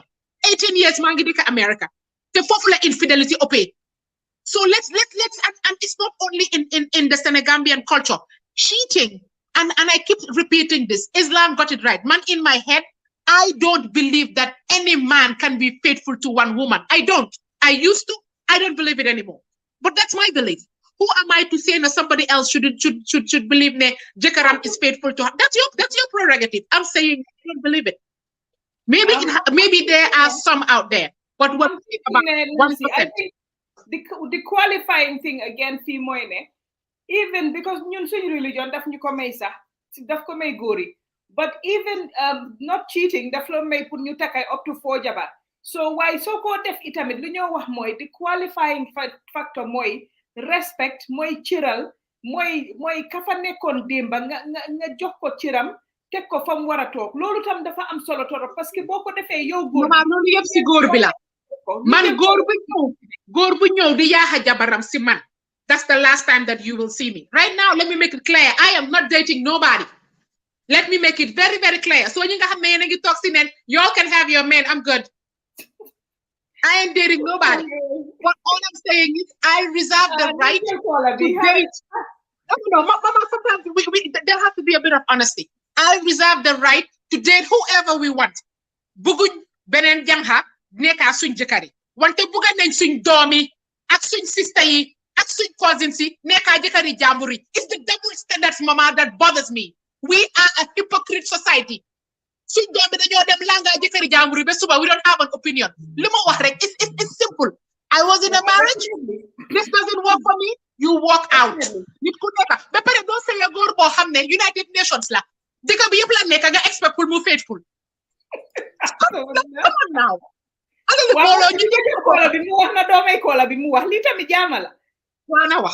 li nga wax na dafa am solo ko ci gis tey mbokam nekkoon ak jëkkëri jàmbur dina jàppale mbokam te moom hit na awala de dina jàppale mbokam pour ñu takka ko def ko ñaareel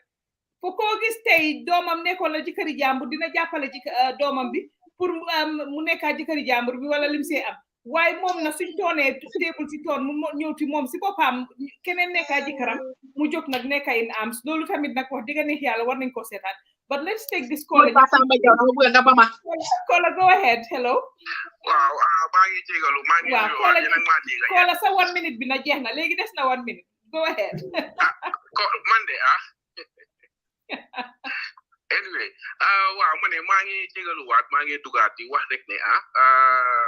comme seen topic bi is very important. Understand nga te seen co-host bi ni Nancy la is it? She's been very honest. Understand nga? She's very, very honest in her own way. Understand? Why man duma wax mooy any girl, any sister out there dating a man who normally thinks with their dick, that there's nothing you can do to keep that man. Understand? Thank you.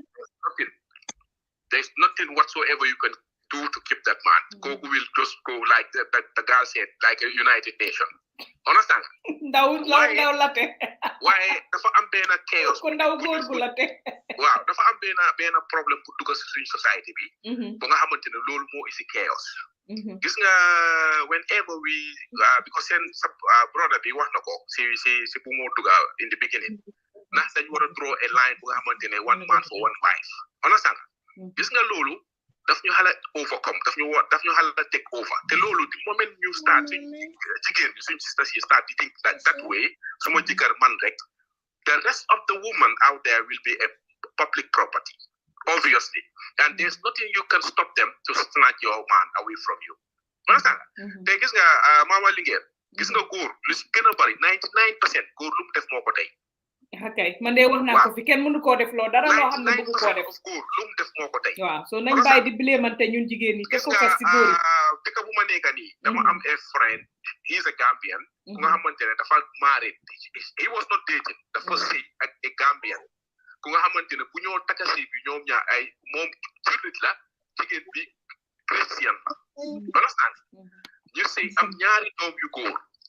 Understand? bu ñu amee ñaari doom yu góor right now jigéen bi bu ñu wasee sax jigéen dafa convert to Islam. yaa ma understand? So thanks to this guy jigéen bi ñëw to Islam. So guy am ñaari doom yu góor. Right now jigéen bi mu ngi 38 years old la jigéen bi am. Understand? They are age group ñoom moom ak góor bi yëpp they are age group. But just before the Ramadan be passé, the guy dumped the woman with her 2 kids and go out with a 25 years old Gambian girl. Understand that? Te moo tax in the beginning ma ne la any góor bu nga xamante ne they think using they think between their leg, then there's nothing you can do to keep them. Exactly. Because daf ko jaral mu convert to your religion yow fekk si la. Waaw at least nga gore ba pare koola billahi dama la bëgg a taxawal foofu rek tuuti waxoon naa ko fi last time dinaa ko fi wax nañ bàyyi di wax ne jabari tubaab la am mel ni tubaab du nit. non waxuma la jabari tubaab bi kii déedéet waaye damaa wax sax loolu tam si la bokk da ngay gis ñuy ciit ak lefin sa toppaan na jabari tubaab la am mel ni tubaab moom du nit ñun tubaab du nit tubaab bu góor tubaab bu jigéen yëpp benn la ñu ne kooku moom du nit soo amee jëkkëri tubaab di ciit ñu ne jëkkëri tubaab la am nga am jabari tubaab di ciit ñu ne jabari tubaab la am. But can I comment? ene di ñi ñaar ñu Gambian lañ ki bàyyi diineem ñoo fekk sa dina ngir bugal amal la ñaari doom yu góor understand ngeen sëy for so many years xam nga foo amee ñaari doom rek xamal la seen joni yaaga ngeen a ànda understand just before this Ramadan just concluded Ramadan mu bàyyi ko fa ànda a 25 years old Gambian girl te jigéen bu mu bàyyi noonu ku am 38 years kooku defal la ko lu nekk si àdduna te dama laa expliqué lii moo tax jigéen ñi tamit de découragé de lii moo tax fi nekk nii jigéen bu jekku góor tamit def ko dara buñ ko blame jigéen boobu noonu dem na moo tax mu dëkk si dëkk bi bokk yaa ma understand moo tax mu toog si dëkk bi moo ko jox kayit moo ko jox everything mu bàyyi ko ak lii àndaa xale bu ndaw so góor boobu noonu mooy façon yu góor yoo xamante ne seen xalaat seen xel du ñoo xalaatee seen diggante tànka yi la nekk mooy ñu la tey UN lañ leen tuddee United Nations so am na ñëpp ay dugay dem di génn rek ñoom dañ la te rek so du jigéen du nekkut ne rek bu góor demee rek dem ak beneen jigéen rek jigéen daf la liggéey wala dafa jaar feneen foo xam ne sa jabar jaar foofu so non am na because am na a family kii comment explain the second scenario he is a family ku nga xamante ne dafa dem Gambie pour taka jabar you introduce ko ak xale bu ndaw ku nga xamante ne she never know a man calls maa ngi gis seen call si de bàyyi la leen ma rek su kii pare rek ma return calls yëpp maa ngi ñëw yaa ma understand mu dem you introduce ko ak xale bu ndaw bu nga xamante ne she never know a man xamul góor sax ñu ne pour mu taka kooku noonu mu dem ba bugga ko accept but then something come up ñu introduce ko ku nga xamante ne dafa sëyoon ba am ñetti doom taagoo understand sista moo ko ne sista mu ne ko soo takkee xale bu ndaw bi nga xam ne musuloo dugg si sëy xëy na dina la jël ko yar yaa ko def lii man de su ma doon ñëw mala advice as a sister dama soo takkee kii nga xam ne duggoon na si sëy bi kii na si xëy na dina la yore because ñu nga xamante ne am nañ expérience sëy bi kii na si sëyam kooku moo laa gën a mën a sëyal parce que xale bu ndaw booy door a duggal si sëy yaa ma understand xam nga loolu nag ñu bari xamuñ ko system nag woon ko advice ko si loolu mu tax mu bàyyi xale bu nga xamante ne she is a young girl mu bàyyi ko dem takkaat bu nga xamante ne sëy na ba am ñetti doom even though she is still young understand nga waaye am na ñetti doom waaye what happened now is kii mu sëy kii mu takka nga xamante ne mooy second sëyam jigéen bi nga xamante ne mooy second sëyam mënut a am si moom ne defal lii mu ne ko waa def naa xamoon understand nga jëkkër bi tax bàyyi na xale bu ndaw pour kii nga xamante ne am na expérience yi nee nañ sëy na 12 years au moins mu tekka kooku noonu pour am jaama si sëyam am jabar bu ko seyal jaamul ko yàlla waaye mënut koo am ne ko defal ma lii mu ne ko waaw dinaa ko def non every week is fight ñoom ñaar so góor boobu noonu su ko fa bàyyee dem di taxaw si mbeeda bi ku ñëw mu dugal sa biir xol xam nga dinañ na góor yëpp a em fekk xamul leen lan mooy dox si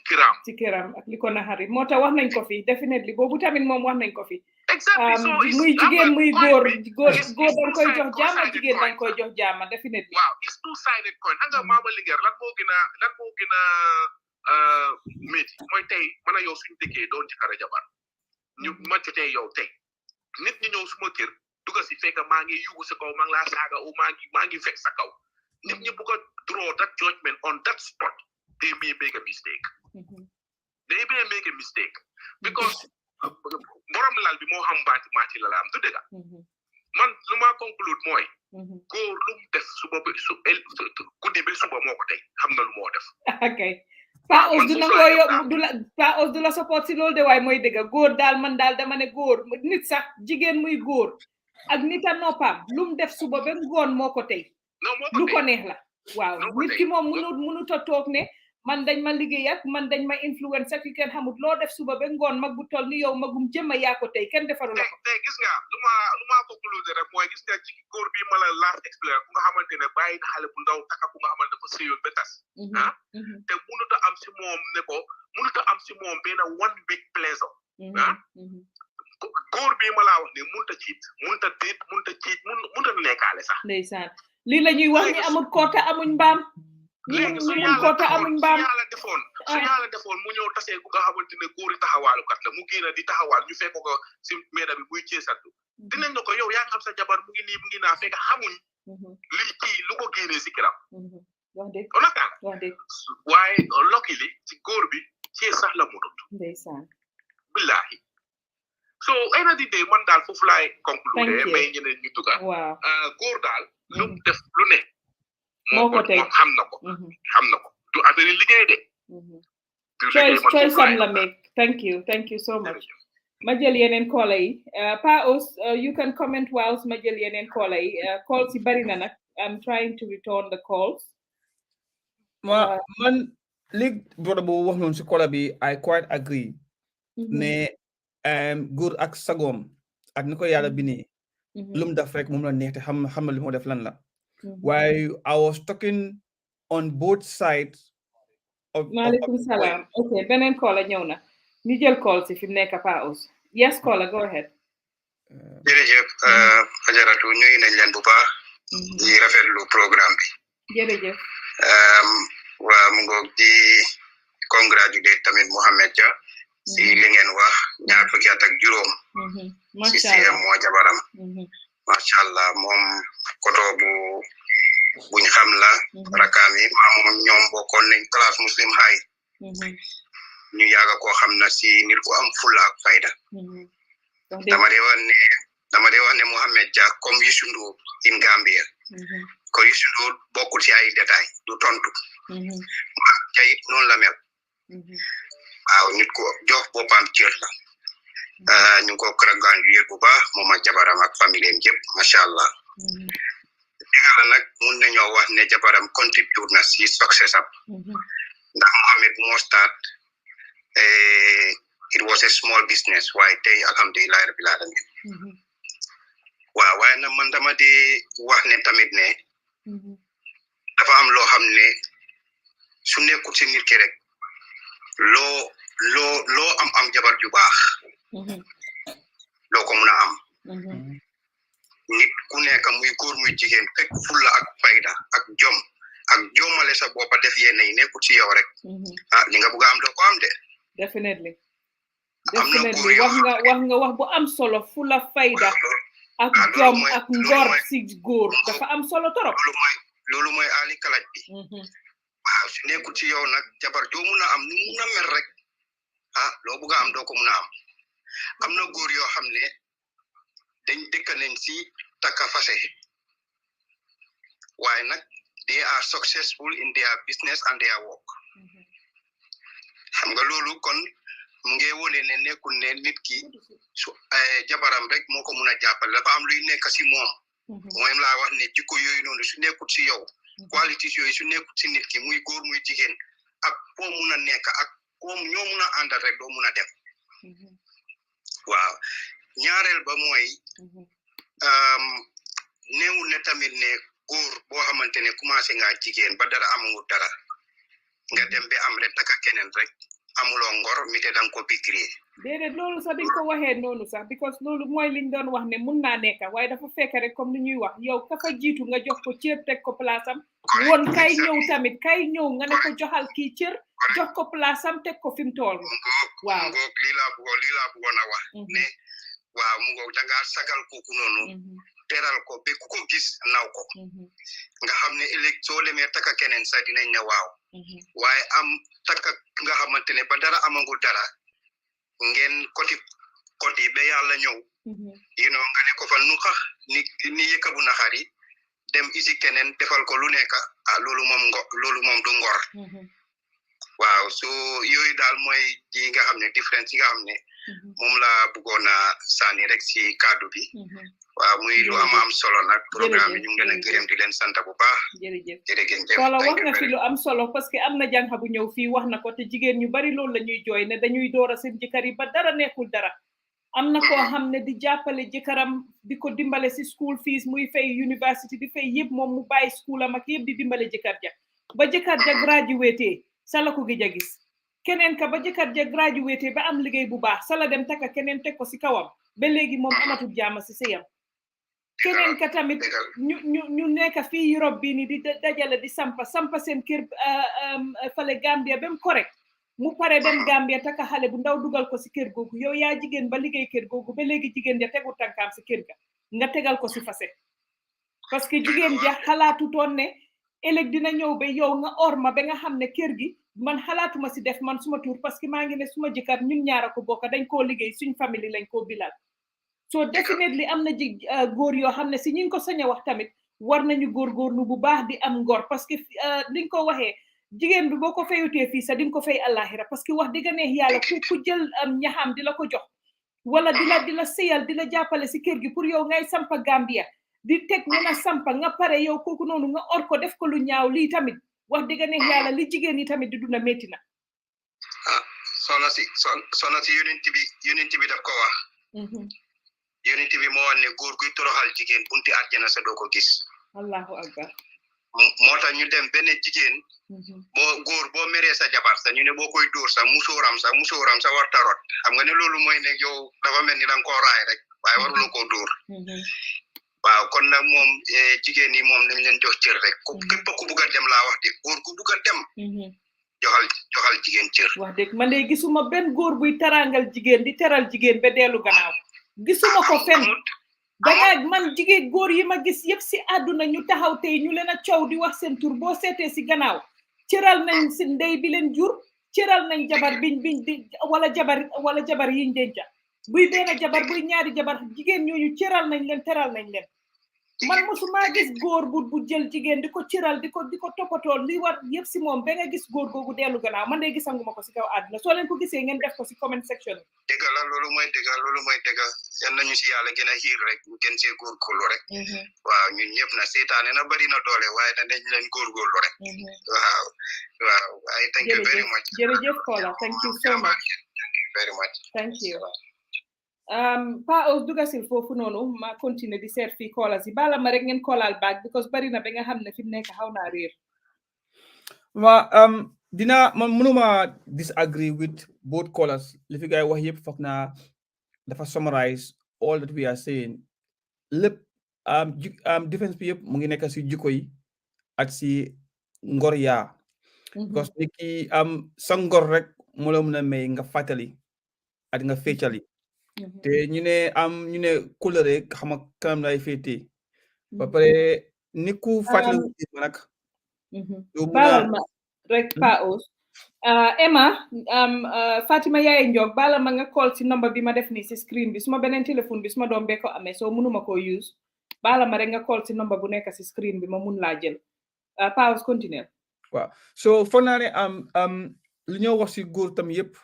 the same thing nañ ko edda waaye soo gisee much of his emphasis yëpp is on jigéen comme lu ñoo wax right now lu tax jigéen comme comment section ñu ngeen nekk di wax naan waaye góor no jigéen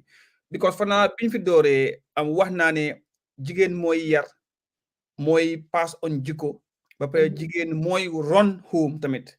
because wax naa fi tam ne góor mooy koo xam ne góor gu am jabar the question attached to it mooy is the man ready to start a home now after starting a home we expect a woman to run the home so moo tax emphasis bi yëpp mooy jikko yëpp lan la the whole the interest here mooy luy defar society loo xam ne bu mu nekk di law te reen boobu noonu fan la nekka si jigéen la nekka moo tax in as much as we hate to say and we hate to hear most of us emphasis bi yëpp is more on jigéen terewul tamit ne ñu mun a differentiate ku baax kuy sampa kër at ku bon ki nga xam ne day yàq kër ak toroxal tamit njabootam te foog naa wanañ fii suñ suy many times ku bon ak góor gu bon ni moo mel ak jikkoy góor gu bon ak ki nga xam ne mooy teral jigéen te mama mënuloo teral jigéen nga lose in life oo nga torox it's not possible xanaa kañ bi nga buggee torox kañ si nga boo toroxal jigéen because of li nga xool you are looking at an image of your mother you are looking at a replica of the woman bi nga xam ne moo la boot 9 months waaye again tamit ndax jigéen tamit xam na moom lim value ndax jigéen xam na moom tamit society position biñ ko teg ne moom mooy di shape moom mooy di architect of what is society gonna be tomorrow tey soo déggee naa diw sangama baax tey right now jigéen jàkko toog tey Mohamed Jah tey right now ñu ngi ko jox as a good example ñu ngi wax di kind of a man and a father and a husband he is waaye let's bear in mind tamit ne jigéen a ko jur toog fa ba am lu mel ni moom so right now in as much as ñu ngi ko celebrate and we also have to give thanks ne xewal it's not about him alone it's about kana ko yar ba mel ni moom now tey ñu toog fii tey ñun ñi masha Allah fi nga laal neex na ma dellu fa maam Caam rek okay fi nga laal neex na dellu fa yaay ja sa yaay ja ba tey rek jigéen rek waaw moo tax ma doon wax nan si initially ne let's look at the consequences of what we are doing and what is stand to either make or damage tey fii wax nga fi Mohamed Jah wax nga fi Taf Moustapha Njie ba pare Nancy jox na example of her uncle now ñi yëpp they are not just by themselves xam nga ante ñoom seen waajur yi dañ bëggoon tey jii ñu nekk an example to society moo tax they talk in that say muñ ko fa now sama sëy bu nekk am na ups and down man léegi man in my house we have issues but now the difference between the good and the bad person mooy anger management nit ku nekk mer mooy noonam doomi adama su meree rek fii ku nekk mer nga daf loo neex daal man meroon naa daf li nga xam ne ba tey jii man ko regret in life si suma néegi sëy and we've done that man moo tax suma yaay dee ma dee wax mu ne su gisee suma tëdday bari may nelaw rek xam na ne mer naa man suma meree dama dee dem tëddi nelaw waaw pour bañ wax bi nañ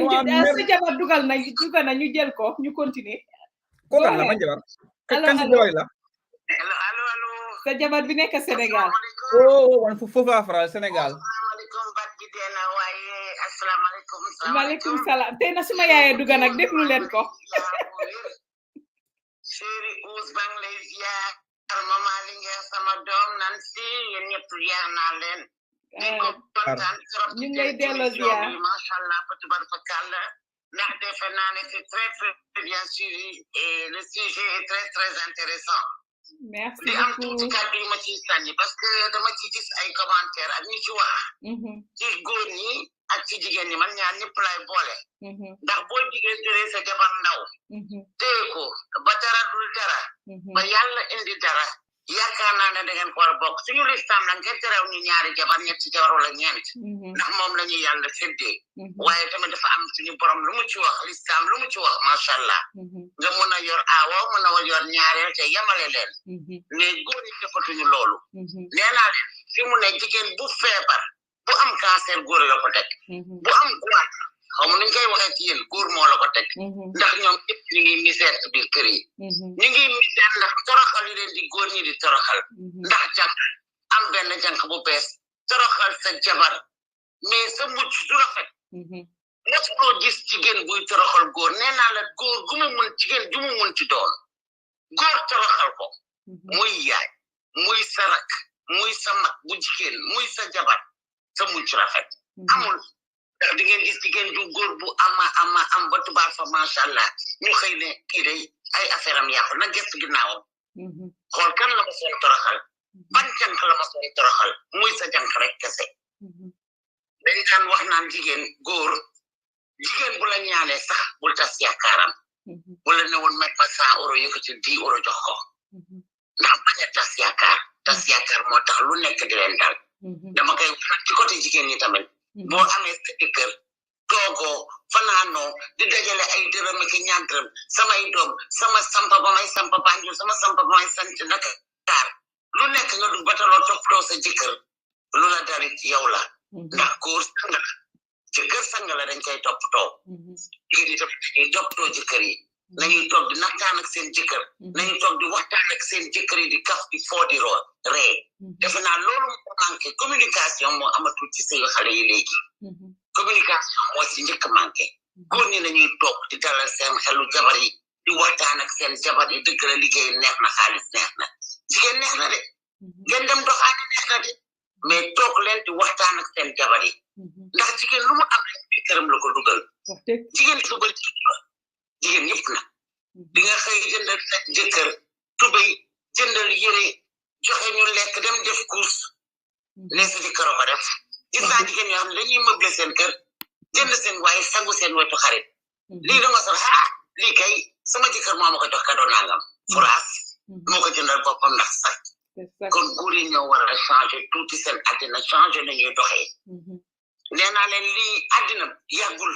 dafa gaaw jigéen fa muy nekkee xale di raam fa muy jànxoo fa muy màggetee yàggul àddina yàggul nañu delloo ci xel yi jéem a téye jabar yi sama ngeen jéem a téye seen jëkkër yi naxtaan wax naxtaan di communiquer loolu c'est très très très important am na solo trop noonu di nga ko gis mosoo fi gis góor gu toroxal jigéen te gis ko day yàgg rek day yàgg am na góor ñoo xam ne mag laa am na góor ñoo xam ne ay 20 ans ñu abandonné seen jabar yi ndax ñaareel bu leen gisee tey yow say doomu bopp yow bi ñu abandonné woon ñoo yore seen papa yi loolu moo fi xew di ci jamono bi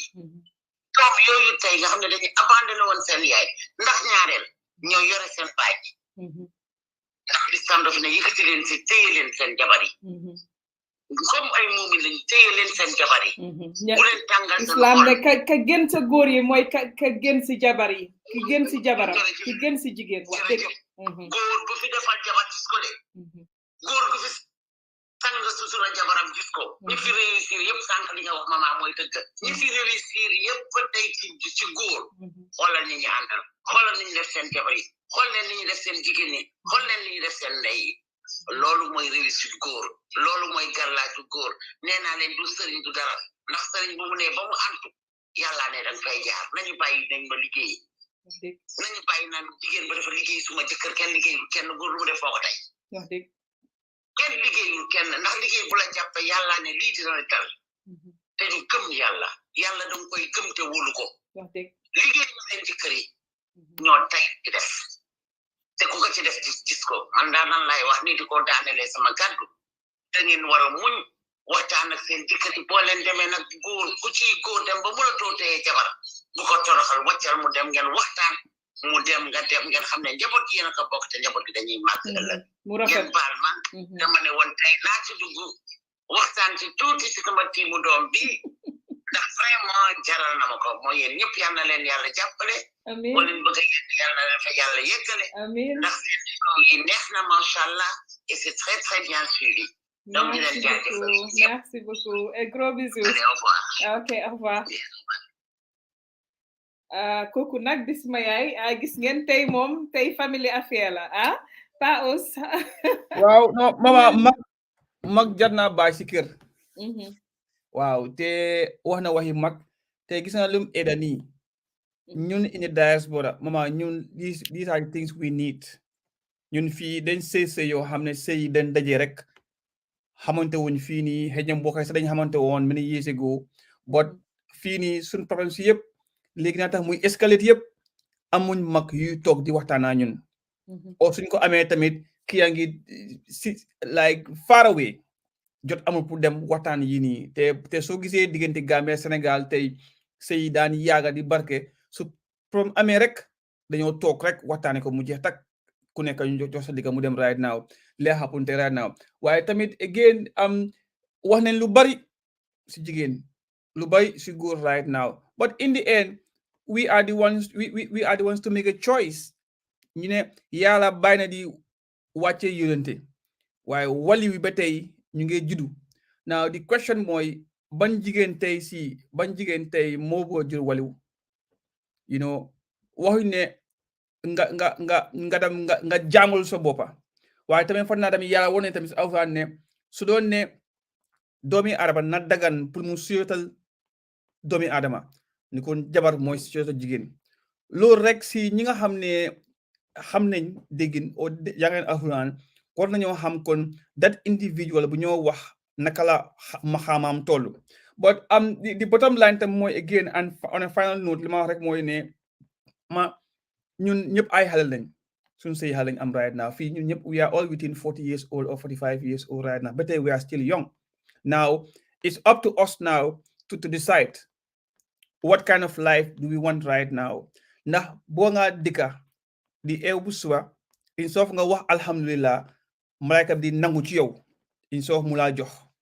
instead of yow nga toog right now every single day ngay toroxal ki nga xam ne yow xamuloo ko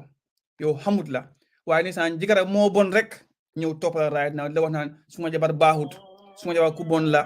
suma jabar nii right now yow tamit nga am di energy to gina yaaxa kër jigéen mun a baax sa mama ba dem ne hey xama defaral leen yow suma caamen nga moo tax li ma dee wax som jigéen yi like I said is the naivety tamit yow kooku ñëw di la wax yu bon yooyu si jabaram emut si sa de yow si sa bopp yow jigéen bi yaa dee dem di ko répétaat mu ne jabaram nii jabaram nali jabaram nii moom sa duy tëddaa jabaram like I said before am na kum fi daal 9 months later jabar ji wasin ma ne ko léegi fan la doom bi jógee mu toog enu loxo bi ma ne ko yow you know it's sometimes you know ñun tamit dañ dee naïf trop si yéenay waaye definitely doy na waar ñu jéem a tëj ñu jël last caller bi nii ñu tëj parce que fi mu nekk nii guddi na we said we were going to be 1 hour 30 minutes léegi show yi we are still good de we still good de 1 hour 46 ñu ngi baax de waaw soo moom tane na moom ñu jël fii waaw aleykum salaam Kola ñu ngi laa déglu ñu def di last caller bi kon Emma Jatta laa doon try moom itam pour return caller moom tam call na waaye mënuma koo am go ahead Emma. That's very good Monica last caller su ko defee kenn du si teg baat seen programme bi is very very very important and interesting waaye jigéen yi war nañ bàyyi xel gis nga góor bu am jabar mu ñëw mu ne la dama la bugga wax ko yooneel guru mu dee dem ma bugga yooneel guru waaye nga nekk ak jëkkër jàmbur nga nekk ak moom ba jabar ji xam ne yaa ngi nekk ak jëkkëram pour bu mu la ooyee disaaf nga ko pour bu mu la ooyee disaaf nga ko jabaram pour bu mu la ooyee disaaf nga ko am na jigéen yoo xam ne dañ laa bañ boo xam ne the best way to hurt you they will go for your husband pour ñu hot la loolu tamit gis naa ko so loolu yooyu yëpp war nañ ci moytu man snatching am na de ñu ñoo wax ne amut am na snatching jëkkëre xamu na xala so am na so façon yooyu noonu dañu war a respect suñ jabar yi soo buggee takka suñ diine moo ñu may ñu takka ba foofu bu dee da nga bugg a takka demal nga takka direct waaye mun loo deetaat jigéen ngeen nekka bés ne war a ji ñëw topp la foo dem laa topp loolu yëpp non sometimes da ngaa gis ne am na ñoo xam ne dañoo am programme ñu invite seen jàngay ñëw si programme si seen kër wallahi loolu moom ñaaw na torop te boo demee daal ba ko jox sa jabar xam moom wax dëgg neex yàlla nag war nga ko jox cër ay da nga takka oo nga bàyyi jànga bi mu dem loolu bu ma demee Gambia gis naa ko dama dem si ngénte boo xam ne dama gis benn jànga booy bi si boppam moo ma introduce gal bi mu ne ma kii suma jànga la te ba pare ñoom moom magam dañ am ngénte jabaram mu fa jànga bi tamit ñëw si ngénte bi foofu noonu loolu du respect so façon yooyu noonu loolu naka nga wax ne yow jigéen ñi ñoo amul respect yow sa góor bu moo amul respect so loolu moo façon yooyu noonu lañ war a bàyyi te ñun góor yi wi problème bi yëpp ñun la gis nga suñu United Nation bi mooy problème bi lu kola bi wax na dëgg de wax dëgg wax na dëgg bungo okay kola wante jigéen tamit bulen xat leen seen jëkkër yi suñ buggee takkal ñaareel bàyyi leen gaay free bulen ñu topp ba ñu ses okay parce que des fois dañ bugga change environment so léegi am nga so affaire bi su yàggee fu ñu change environment bi bàyyi leen ñu change environment bi waaye soo leen ñu bugga stop loolu noonu dañoo ciita astagfirullah am na góor yoo xam ne ñooñu bugguñ ciit waaye suñ demee amut beneen wee so te dañ bugga change environment dañoo ciit Bana jërëjëf bàyyi leen ñu free rek suñ buggee jël ñaareel bàyyi leen ñu jël Bana okay jërëjëf Kola yow yaa ñu fa nekkal nag Pa Ousmane des fois nga nekk suñu site non yow kañ fi nga daaneel moom nga ñaari jigéen so nas moom tey moom xaw ma lan la jël tey waaye mu ngi tàng nag non yow fi nga génnee bro tey kañ foofu de suñu bàyyi te daañu ciit way suba de waaye lii kenn mënu koo wax léegi dañ leen jël last caller bi den nan si ñëw ñu tëj What did I miss? Allo, asalaamaaleykum. Wala suma daalin mama. Maa ngi nii rek ma naka nga def? Nang laa nuyu maa ngi nuyu sa audience yëpp. Ñu ngi laa dégg di la jëloo nuyoo. Maa ngi nuyu Pa O suma caameñ bi. Kay. Naka nga def? Naka ngeen def? Ñu ngi nii rek. Mama ma ne xaaral ma contribute waaye bi yoon man xam nga góor yi laa dee lifit every time góor yi laa dee duur daala. waaye man si jigéen ñi laay dem tey waaw mama gis nga ñun jigéen ñi ak suma boppa yëpp boole naa ko si ñun suñ demee comfortable si sëy foog na suñ jëkkër yi ñun rek la nopp ñun rek la bëgg a comfortable lañ xam nga suñ jëkkër yi ñoo defal lu nekk luñ wax suba ba ngoon luñ joxoñ ñu daga dañ dee fuuy duñ amati sa jot duñ la tegal añ duñ la faaleeti duñ la toogalati understand nga ma ñu ngi amee seen tànkay di wur nekk si téléphone yi di wax nekk si internet bi suba ba ngoon naan xay man suma jëkkër man rek la nopp bëggut kenn seetut kenn xam nga te fekk yow sa jëkkër yi tu maandu ñun nag ñaareel ñu ñoo de tax suñ jëkkër yi dee génn dee dem uti yow da nga am sa jëkkër ju baax doo ko téye di ko tarbiwu xam nga no tar sa waaye nga xam nga respect ko di ko jox mu lekka di ko jox mu naan kooku nga jëkkër ji nga am soo xuufee naka every week dafa jóg xuufa sa néeg bi yëpp tooga nga jàppee ko góor gu ñàkk fayda manaan xaay seet leen ko tey mooy tooga moo dee bale moo dee xuufa moo dee tooga moo dee lii understand nga ma jël loolu sa friend si su ñëwee o nga am sa phone call nga ne xaay moom mooy bale tey mooy xuufa tey tànga ma waaye most of we women loolu lañ dee def suñ jëkkër yi and it's not good yow sa jëkkër suy xuufa yow sa jëkkër suy raxas wanag yow sa jëkkër suy bale loo demee si public bi di leen ko wax o ngay kool sa xarit yi di leen ko wax daf la war a dimbale yaa ngi ma understand muy Europe bi muy Africa bi jëkkër daf la war a dimbale soo jàppee fi mu jàpp fi waaye am na ñeneen ñoo xam ne su leen seen jëkkër yi di dimbale ñu jël ko ak teg ko ne jëkkër ji wéru dof la xam nga loolu tax nag seen jëkkër yi fippoo dem am benn jigéen boo xam ne jigéen bi daf leen a wane toogal yow suba be dangaa toog mu indi la lekka dugal la si baatoob bi sangala ba nga set diw la solal la yére nga toog su ko defee yow si kan ngaa concentré du si jàngat su boobaa ñu ne daf ko liggéey te fekk jànxa be ngeen egg di wàcc chandelier jànxa bi daf ko liggéey te fekk jànxa bi liggéeyu ko ñun muy suma maas ki suma boppa laa ko dooree ñun ñëpp noonu lañ jëlee suñu jëkkër yi léegi siiw rek nga cee gis ñoo xam ne ñoo am seen jëkkër yi jàppaleen 100% yaa ngi maa understand waaye ñi si des yëpp ñu ngi jàppee seen jëkkër yi morso fo bere yal na buñ dem nag liggéey la ba sëriñ ba ne yow sa jëkkër loo wax rek mu def ko ca lañ naa gën a jàppee morso fo bere yow jëkkër ñi man ne soo leen liggéeyee seen jëkkër ñi nag soo fekkee dem nga ba liggéey sa jëkkër nag da nga ko war a dimbali waaye ñoom suñ la liggéey lañ laa gën a mun a sonal liggéey ba du liggéey ba du jàpp dafa toj yàllaay ñef ngay liggéey bi mu toj parce que jëkkër kenn du ko toroxal waaw toroxal si yow yaa ngi liggéey sa jëkkër ba pare du ko toroxal ñun noonu lañ dee def ñun africain bi saka suñ génération bi moo ci gën a ñoom ñoo gën a garaaw si yooyu dañu dem liggéey seen jëkkër yi ba pare di leen toroxal ñaaw na definitely dafa ñaaw trop dafa ñaaw ñun jigéen ñi nag loolu lañ war a bàyyi nañ téye leen seen jëkkër yi jëkkër yombu suma maas gaa ngi nii toog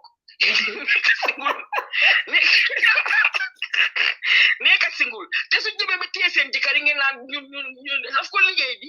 xay daf ko liggéey moo tax mu topp ko te fekk du loolu yaa ngi ma understand man loolu laa dee ma ne man bëgguma nekk benn jabar de man ku amul jabar bu ma takka correct si social media jabar si man ne dag maa takka waaw man daa taat wife te foot sala buga nekk foot waaw kay waaw dafa tay si yakaaka teg be toogaa ka foot ka passé munatuma ko maaget laa mag laa fi nekk ni waaw danga wura yow danga dem foot dem seconde dem taat man nga nekk foot fekk soona nga ma understand mu jeex tak waaw man laa foofu laa ko wéer waaye ay benn man kenn kolong suma jëkkër am ma ñaaluma ko yàlla su ma amee man kenn sax dama ko takkali jabar parce que maa munatuma xam nga loolu lañ war a bàyyi ñun jigéen ñi sharing is caring jëkkër yi fonka seen jëkkër yi su fekkee dem ngeen ba liggéey seen jëkkër yi sax ngeen gën leen a fonka soo leen liggéey seen jëkkër te fonk liggéey bay toj ngeen toog fele naan sëriñ ba munut te fekka si yéen la waaw definitely thank you so much asma darling yow bul wax dara okay all right bye mooy li fi pa os nag dee wax xam nga man nag all the time maa ngi si side jigéen yi na di defend waaye nag nga digga tamit nag nga sol tracksuit suba ba ngoon góor bi tamit di la jàppale we should normalize góor yi di liggéey si kër gi because house chores moom amul gender role definitely but I think ne itamit nag soo amee ku laa jàppale ngeen a jàppale wante nag definitely ngeen soo gisee mu laa jàppale pour yow itamit nag ngay gën a make effort di def dem baax waaye am na yenn jigéen ñoo xam ne buñ soloo pour génna la seen jëkkër yi di gis seen solo ñu génna dem pour ñeneen la ñoo dem wone solo bi te man loolu duma dee mën a understand xëj na tamit man ni ma amee tamit xëj na sénégalais yaru bi moo tax parce que suma yaay ngi nii di ñu déglu tey mënumaa wax lu bari but you know moom daf la dee wax ne you know sa sanse soo toogee sax ba pare balaa ngaa yëkka dangaa dem sangu ba seet defar sa kanam di sol lu nice ñëw door a yëkka sa añ def sa jagare soo duma dee mën a understand jigéen yi nga xam ne seen kër duñ mekobu duñ sol lu baax duñ def dara ñoom daal su ñoo génn rek si ngaa gis sanse su defee nga taal kandul si waaw taal kandul si loolu la ma sumay jàngal de waaw def ba mbaax ana Facebook mama lingeer mooy mama kandul nan si yaa ngi nan suma der gi yëpp nga yaaxa fi mu nekk nii yéen a ngi toog fii di ko seetaan boo leen dof loo bem kandul seen jëkkër doo leen ko gisati yow pa os doo wax si nan si tey lan la nan si jël non bàyyi ko mu naam dafa am number dama am number waaye mama I miss a bit chunk of the show, and during the week, we have work, and I was reading some of the comments when I was talking, and I want to reply to the guy. He said something about a woman should not pay school.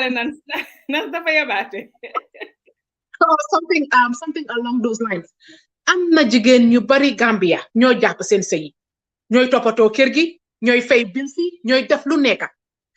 jigéeni africain dañ mun a muñ ñun lu ñoo muñ góoma ne am na benn jigéen bu ko muñ dañoo muñ be ku nekk xam nga li nga mun a gérer soo xamee ne yow bëgguloo góor bi taxawaalu bul ci duga góor daal ni nga ko amee noonu nga koo ñàkkee du taxawaalu ba dab si yow ba pare nga du taxawaalu ndik lan you have dynamite fii ku fee jonge di nga gis ku la gën a jonge ba nga ne man jonge wu ma and it has nothing to do with jonge.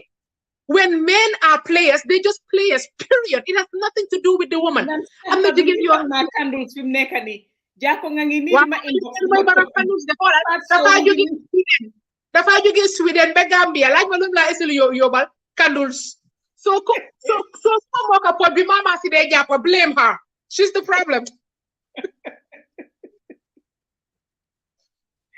Hey, yalla. Candles. But I'm just saying, like, mama, for any relationship to work, be it neka, be it say, it has to take commitment on both sides, nak. On both sides. Bena lam du killing ling. Ken muruta sacha. Ken, I know we are at the end tail of the show. And I know some women, they cannot reconcile the two. Mange say sebi, mange toga, mange yeka, mange defluneka. If your husband is a womanizer, he will always be a womanizer. So xamé nak na yow ya nek jigen bo xamné mënulo dila gor bo xamné womanizer la ngeen dem ci kadi bi man ko man dal if it's not working it's not working. Jël nga tok fa di misère di mer di ko nit ñi adina bi yëpp xamé la ko nak nga melni dof jigen da nga respect sa bopa gor su mi ne sa wax sa def la yap but you are constantly on it di waralu nit dof foo dégg sëriñ dem fa te xaalis bi nga jël yóbbu ko si sëriñ sañ sa ko be janqa bi bu la gisee sax tiit sañ sa ko be bañ def ni mama jënd sa candles yu xeeñ sa lis collège bu xeeñ na si boobaa sax mu toog suma yanki candles yi suma rituals candles yi fi mu nekk nii ak sente suma lifin wax na ko ba ñëpp xamee nañ la ko nan si bàyyi ma suma jaam definitely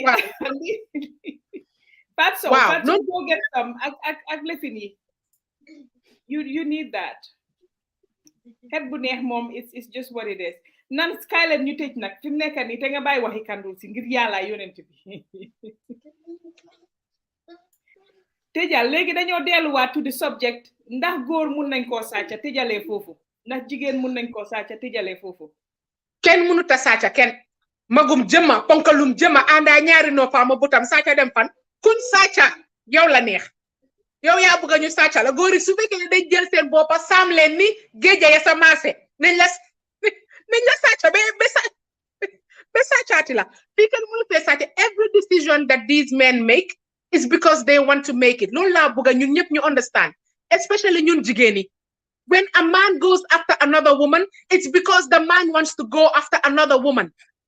and sometimes you can be the perfect wife it's not about you yow yaa sey rek alali mbolo ñun ñepp ko boka so you cannot be married to a womanizer and expect this man to be sitting next to you 24/7 he's going to be out there and any woman who ends up with this man you have to make two decisions he will be out there it is nothing to do with yow li nga def li nga du def gis nañ fi jigéen ñoo xam ne sey rek la ñoo def te seen jëkkër yaa fi daa xees so jigéen da nga am fula am fayda fi kenn mënu fee sàcca kenn du jigéen bee góor bi yëpp a am góor bu fase sa jabar dem takka keneen yow la neex góor bu bàyyi sa jabar dem ci beneen jigéen yow la neex adina biñ nekk nii we all have choices we all make decisions te nekkut ne jigéen bu nekk fii fore ma laalee fa they have this concept waaw dafa toppa suma jëkkër parce que suma jëkkër lu mu koo defal man suma baat sa kaw góor musut maa may dara tanka fi ma dëkk maa koo fay te si dollar laa ko dee fay sax du dollar si de dollars kenn mayu ma ko kenn saraxuma ko man maa ko ñaxa am na jigéen yoo xam ne dañ mënal seen boppa soxluñ ku leen may soo bo leen fëgg ne nag seen jëkkër yi liñ am yëpp ñu ngi leen koo joxuñ leen ko I'm not dating nobody right now absolutely nothing maa gën a lamba kobo yi la ka yi ñu wax ne moom la ñoo spray naka la tudda sniper I ain't dating nobody let me just put it out there because dating is just a headache boppa bu metti wax ju bari coow li ne kuruk every day nag soo sa tur bi ñu ngi ko yóbbu si sëriñ man di leen yóbbu suma tur rek man si sëriñ man ma jël suma xaalis di ko jaay ayil di sañse di xeeñ lu neex di xeeñ flower bomb ak Chanel baax na jërëjëf naan jërëjëf doy ba os dafa bi pareegu ma si dañ nga am pour ci ko waat pàccu fara mu am no nan ba os jéppi naa nan si te mënu ma ci dara ba os ñëwal ndax góor wala jigéen mun nañ ko sàcca comme du nan si waxee rek fana olof njaay mooy xëy na rafetal rek ndeysaan naan dañ ko sàcca fekk xëy na moo bàyyi loxoom dem bàyyi loxoom dem waaw waaye all been said mën a foog ne góor bu toog si kër gisul lu ko neex dafa dem uti outside waaw góor tam mun naa bon tam uti outside waaw waaye li gën ba gën daal mooy na jub rek na leer ak respect te dégam doomi aadama yaa daf ko boole seytaane sooy def daal na rafet rek waaw nañ rafetal nañ suturawu right now because lii waxoon naa fi benn time ne li xew si guddi bëccëg musu koo xam li xew si bëccëg te laa ilaaha illallaah digoo me seytaane góor mooy jigéen loolu moom waxatu sax anyway waaw waaye daaneel rek yooni jigéen si kawam nekk am nga sa seytaane so léegi loolu daal mooy di bottom line te xam ne maa ngi single fu ma emoon sax lu jigéen def rek wala lu moo ko defal boppam man nan si kay laa xam at gen som gi yaa ngi distract pa aus nag nan si bilahi yow man fu ma waaye li ma wax rek mooy daal naan nan si yow loo def rek baax na yow wasalaam waaw lu nan si def rek baax na waaw lu ma def rek baax na waaw loo def baax na wow that's your mama so definitely ndax góor wala jigéen mun nañ ko sàcca definitely fana waxtaan nañ ci lu bari loolu moom munta am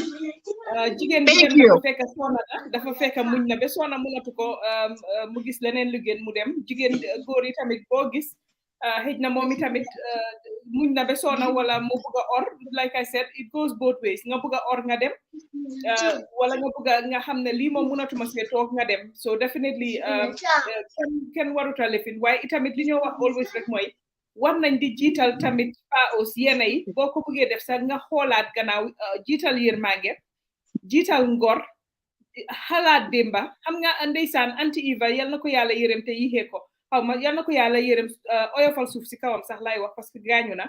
daf daan wax leena London boobu ñun ñëpp ñu ngi nekk xalel nekk fa ñun ñëpp di ree su ko waxee si xew yi mu ne di woy kuy fàtte démba baaxoo waaye loolu mooy dëgg kuy fàtte démba baaxuloo paaw muy góor muy jigéen kuy fàtte démba doo nit ku baax parce que démba métti woon na kala fa nekkal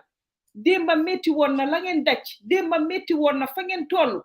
boo leen demee nag ba tey yàlla def nag yàlla ñëw mu neex tamit ngir yàlla gestul kooku gestul njabooti kooku waaye bu fekkee ne yow bu neexee nga àndaa nit ki bu naxaree nga or nit ki wala tey nga am indi keneen teg ko si kawam di ko naxaral definitely loolu tamit ñaaw na waaye lu ñuy wax rek mooy góor yi tamit lu bari foog ñuy wax si ñoom parce que ñu ko sañ a wax parce que definitely ñoom itamit du ñuy cëral seen jabar yi ba nga xam ne jigéen bu ñëw itamit dina ko mun a cëral noonu parce que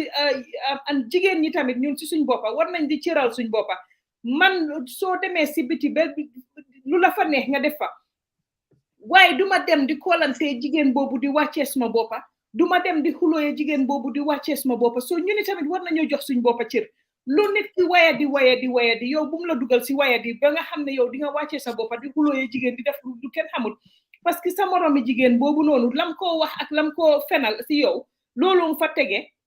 waaye yow si sa boppa boo joxee sa boppa cër kooku noonu dina la xool waaye du la ñeme pour ñëw taxaw sax am yenn fit yi pour wax la war a def la yenn yi soo baax na torop ñun jigéen yi tamit ñu jox suñ boppa fayda boobu ak fula boobu noonu paos waaye góor yi tamit ñuy yërëm jigéen yi paos waaw ma xam naa man mooy suma final wax rek ne yes li nga wax noonu is very important yërmande dafa am solo te jigéen at lu munti bon amut jigéen bu bon amut fu mu bonee góor a ko def no lum whatever the case may be we always have to dawal yërmande waaye again tamit I will still emphasize ndax jigéen si boppam moom xam na lim value lii is correct fii correct day time ñu ngi amul benn attribute bi nga xam ne mooy dafa réew ak society ak kër bi nga xam ne dañ bàyyi jigéen waxuñ góor si defar kër waxuñ góor si defar réew waxuñ sax góor si defar diine even though imam góor laa nekka waaye emphasis bi yëpp lii defar diine ak li ko yaaxa yëpp muy jigéen la lii defar réew ak li ko yaaxa yëpp jigéen la lii defar kër ak li ko yaaxa yëpp jigéen la so yëpp mota fof no, it gives a choice. Now what do I want to be? What do I want to do? Now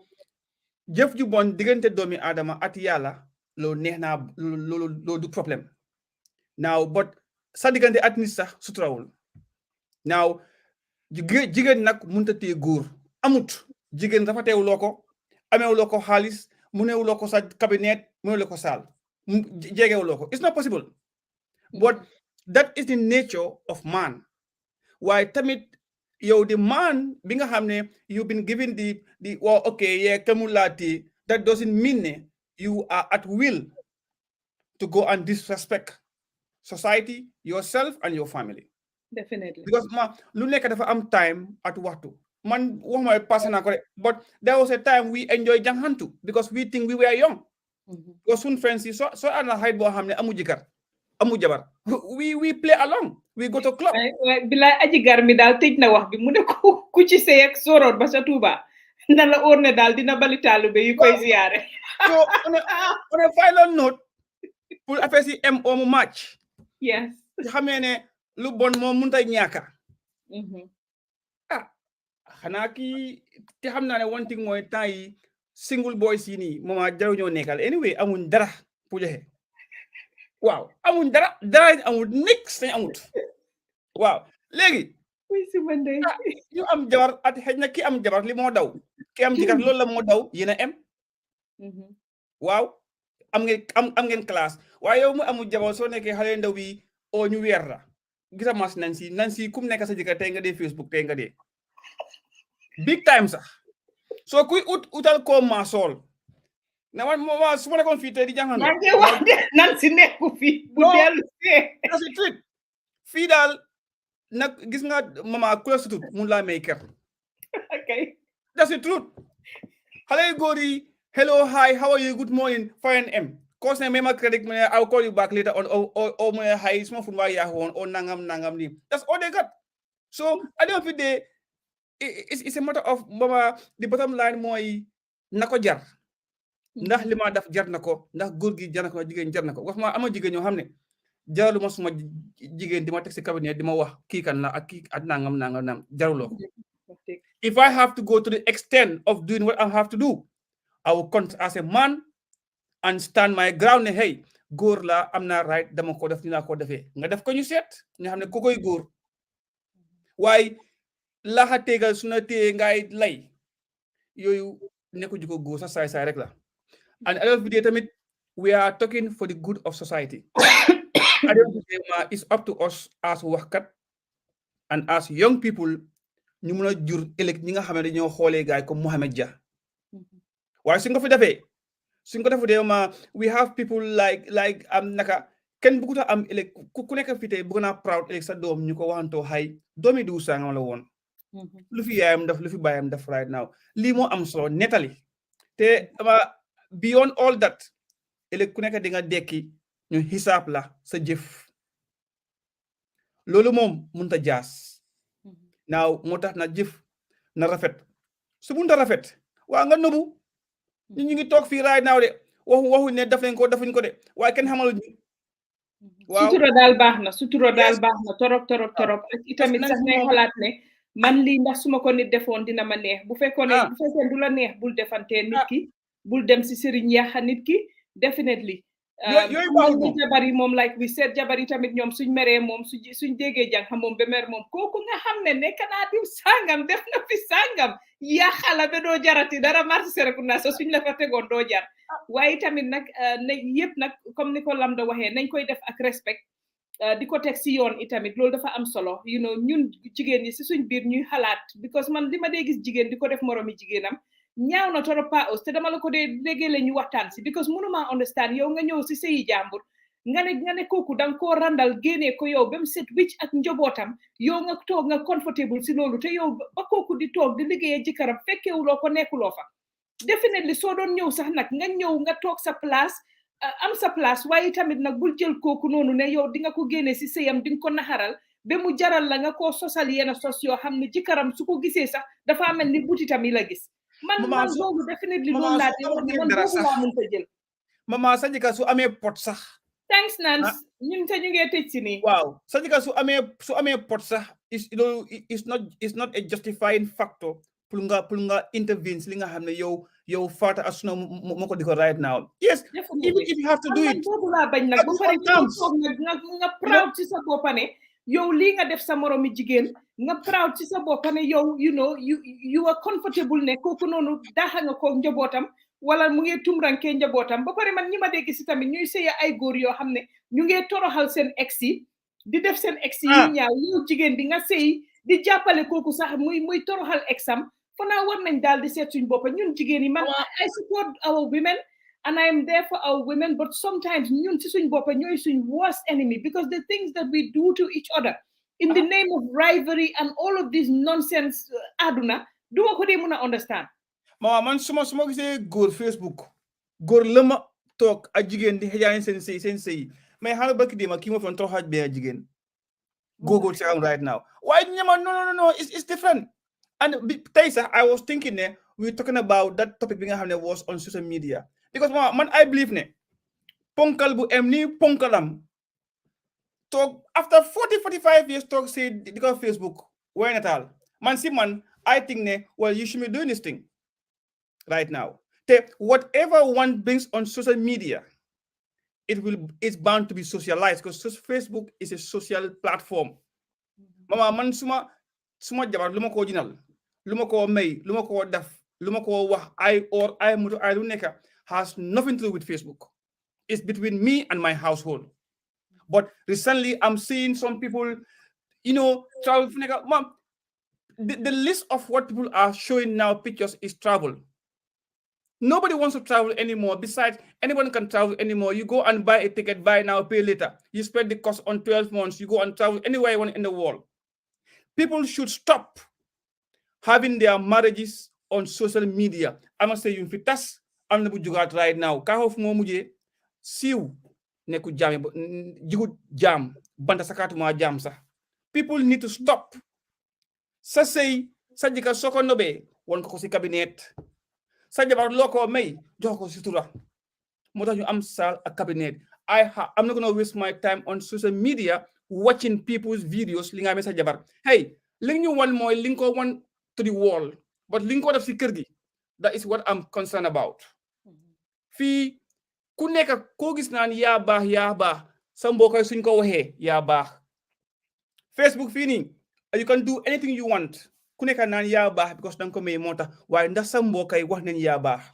Sometimes we need to sit down and think, what is social media for? But ku say tay le nga dugal Facebook asa jikar asa jabar nga ko may nangam nga ko may bi mama bu yaagu ni Dubai sen king bi $18 trillion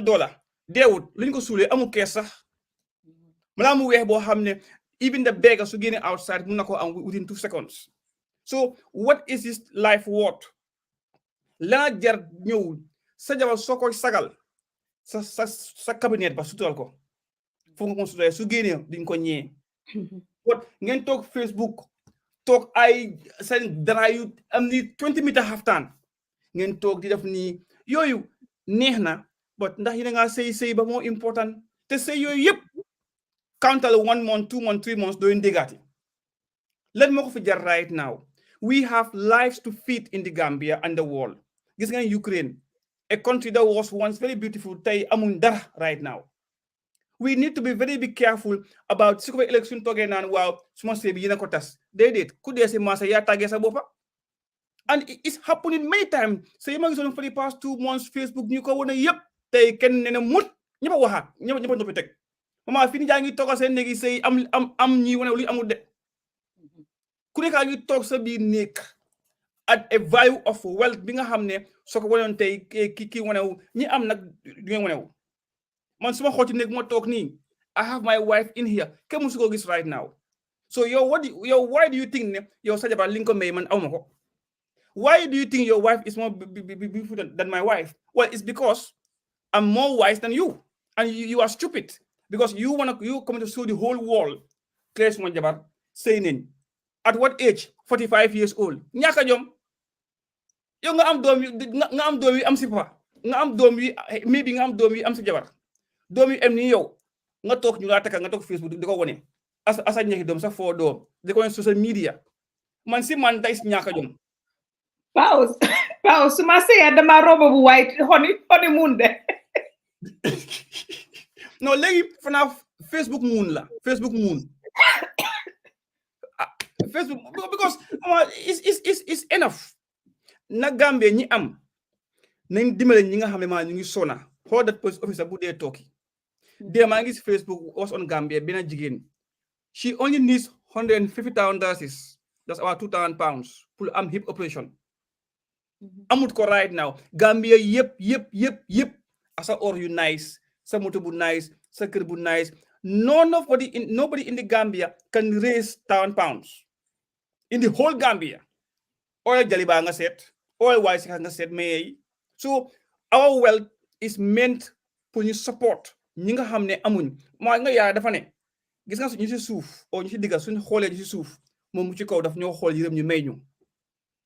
xat-xat bi nga gis indi wool yëpp ak tixati yi nga gis si àdduna bi yëpp because ñun suñ xool yaa xat mama dama am mama toog fële amut mu ne ko no tey doo am I go and buy something else that is the way we live yaa nag mi am di mais dafa did it man tam du ma jox because yow su ma joxee doo jox jaam yi so nañ dundal people Tabaski baa ngee ñëw right now ñaata families mama ñooy am xar ñaata kër at bii nii ñooy Tabaski dem Maka right now $500,000 ñaata families tey ñooy dem Maka ñoo ko mën a afford ñooy lépp pour dem Maka tey right now amuñ ko but because of that the people yàlla lépp loo ko defal di ko wanewu bu jeex na bugaatu si anything right now people are doing te waxuñ people ñu ngi am te wanewuñ people ñu ngi dem te wanewuñ people ñu ngi joxe te waxuñ let people share the little wealth that they have with the poor Gambia bi buñ toog naan nguur gi these are social domestic problems the government can't feed every mouth we have the money we have the means so amee support those who can support biñ laajee yonte bi ñaxa nit mun a joxe si zakat dafa ne déedéet neen laajte kan nañoo jox waaye li ñu wax mooy doomi aadama gannaaw bi nga génnee loo xam ne mun na laa dundal 1 year li si des yëpp moomu loo ko zakat wa dem asalax but you see one person having $1 billion in the Gambia a country of 2 million an economy of less than 20 million yow kenn nga ne am nga 20 billion yow boobooy you are the worst thief on earth so nañ dellu xel si yàlla te xam ne two things rek moo mun a guarantee a peaceful world mooy dimbale wante love each other and be tolerant open xol yi lii rek moo ñu mun a garantir jamono bu neex mooy loolu waaw jërëjëf thank you so much Pa Ous di wax rek comme niñ koy waxee definitely a lot has happened te dinañ ñëwaat waxtaan si yeneen yoo xam ne comme niñ ko dee defee rek we'll bring the hot topics and we'll talk about them but like I said definitely war nañ di celebrate ñi nga xam ne they're doing very well and they're doing stuff Pa Ous comme tey niñ ko defee ñoom Mohamed Dia ak ñeneen ñi nga xam ne definitely ay exemple lañ ay royukaay lañ war nañ di leen celebrate definitely and I think ne ñi nga xam ne itamit ñu ngi dimbale di joxe ngir yàlla di dimbale néew ji doole ñoom itamit war nañ di ñëw di wax seen affaire di leen celebrate pour nit ñi di si roy parce que loolu la nit ñi war a roy lu baax la ñu war a jéem a roy ñun ñëpp definitely te kuy ñaan yàlla fi mu nekk nii ak fi àdduna si tollu ak li ñuy gis yëpp muy xew war nañu gën a góorgóorlu di roy si lu baax ba pare di def lu baax ñun ci suñ boppa ba pare di amalante yërmande loolu am na solo torop Pa Ous and I think we have to get into the habit of celebrating success celebrating goodness loolu dafa important Gambian gi mu ngi Facebook di xuloo di tàncante di defante lu ñaaw duñu celebrate mukk li nga xam ne mooy goodness mooy excellence mooy success definitely te ñu ngi ko am si suñ biir yi tey boo seetee ñaata Gambian ñoo nekk di liggéey and you know we're not talking this is not the show for this today waaye ñaata Gambian ñoo nekk outside ñeneen di leen celebrate ñun si suñ boppa suñ own nit ñi ñun mënuñ leen a celebrate it's sad definitely so di wax rek ne you know no woman or no man can be stolen waaye tamit nag ku am options moom dangaa dem kuñ jël tamit def la tissue paper def la doormaat soo gisee leneen lu ko gën dangaa dem definitely but the thing is that ne you know we should all itamit soo ñëwee tamit comme niñ ko waxee booy jël jëkkëri jàmbur yi tamit comme niñ koy waxee nga bañ a yàq nga bañ a def yenn ba nga xam ne ëllëg dina ñaaw definitely loolu itamit ñun ñëpp war nañ ci bàyyi xel Pa Ous di wax ñi ñuy déglu yëpp ne leen ne jërëjëf please like the page and follow the page as well there's a difference mun ngeen koo like te fekk follow wu leen ko so please like and follow because that is what is that will also help to build the numbers nga xam ne itamit dinañ mun a am xëy na revenue from Facebook etc. And like I always say, di gërëm ku mel ni Fat Sow because soo gisee tey the rate the bills yu bari ñu ko mun a fay yàlla moom definitely moo ñu dee jàppale so ñu ngi leen a wax yéen tamit ku ci mun a jàppa ngeen jàppa si because you know we all spend our time tey Nancy dafa jëna moom on personal xaalisam la moo génnee wala ñu jox ko from ñun you know ñu jox ko pour mu jënd internet and you know she comes on here and yéen yéen a tax ñu fee nekk di volunteer suñ time di waxtaan ak yéen di jàng si yéen ñi ngeen a jàng si ñun si waxtaan yi so baax na itamit ngeen a support Gambian bi war ngeen tamit di gën a def loolu ñuy gën a jàppalante because you know these sort of things also daf they encourage ñi nga xam ne ñooy nekk di toog ñu ni tamit ñu am di lifit pour toog tey you know it's a school week for Nancy dafa am pour dem you know fill in credit am bi pour internet am bi pour ñëw and we have a lot of people who can sponsor that waaye suñ ne sponsors duñ gis kenn waaye you know it's crazy so anyway di wax ñëpp thank you so much definitely Fat Sow moom amuñ nag luñ ko wax definitely ñu ngi koy wax jërëjëf bu baax a baax a baax di wax thank you to everybody watching di leen ne ba next week inshallah léegi show bi dañ ko move either Saturday or Sunday inshallah dinañ leen indil the new time and everything because Friday fi mu nekk nii with schedule yi ñëpp daf dee xaw a difficult pour ñu am ñëpp together so moo tax ñu ngi ko try pour def léegi weekend but tey was special so ñu ne you know we haven't been on for a while nañ ñëw ñu def tey su ko defee ñëpp mun a ñëw bokk si so Pa Ous we will share the poster for the new time for the show either on Saturday or on Sunday after bu ñu waxtaanee si suñ biir confirm di leen wax yéen ñëpp mi ñuy seetaan thank you so much as usual yéen a tax ñu nekk fi doole jën ndox so yéen a tax ñu nekk fi definitely di continuer di def li ñuy def parce que yéen ñuy seetaan yéen ñuy jàppale yéen ñu safoo so ba suba inshallah ba next Sunday or Saturday or Sunday yeah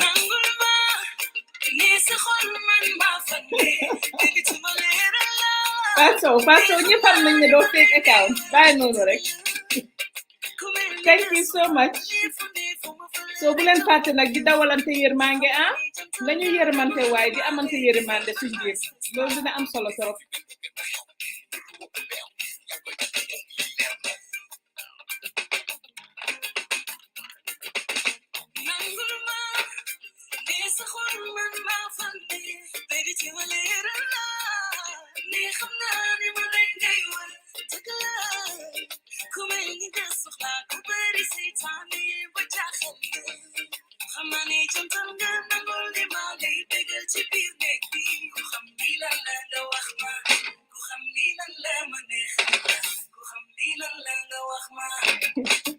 No, Lambda the pseudo, I can tell you that.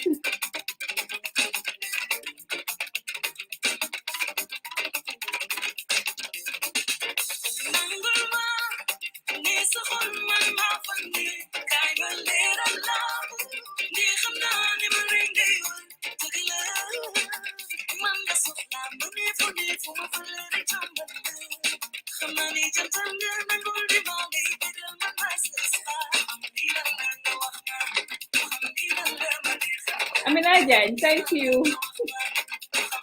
Bienvenue. Merci beaucoup. Gros bisous.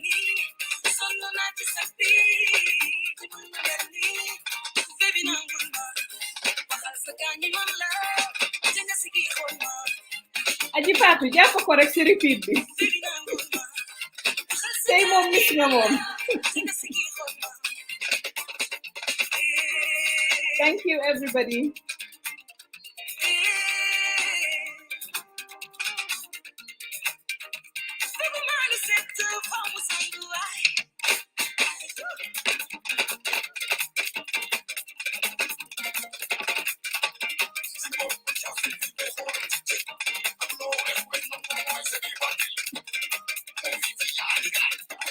Wah, aja Fatou demal ci repeat bi.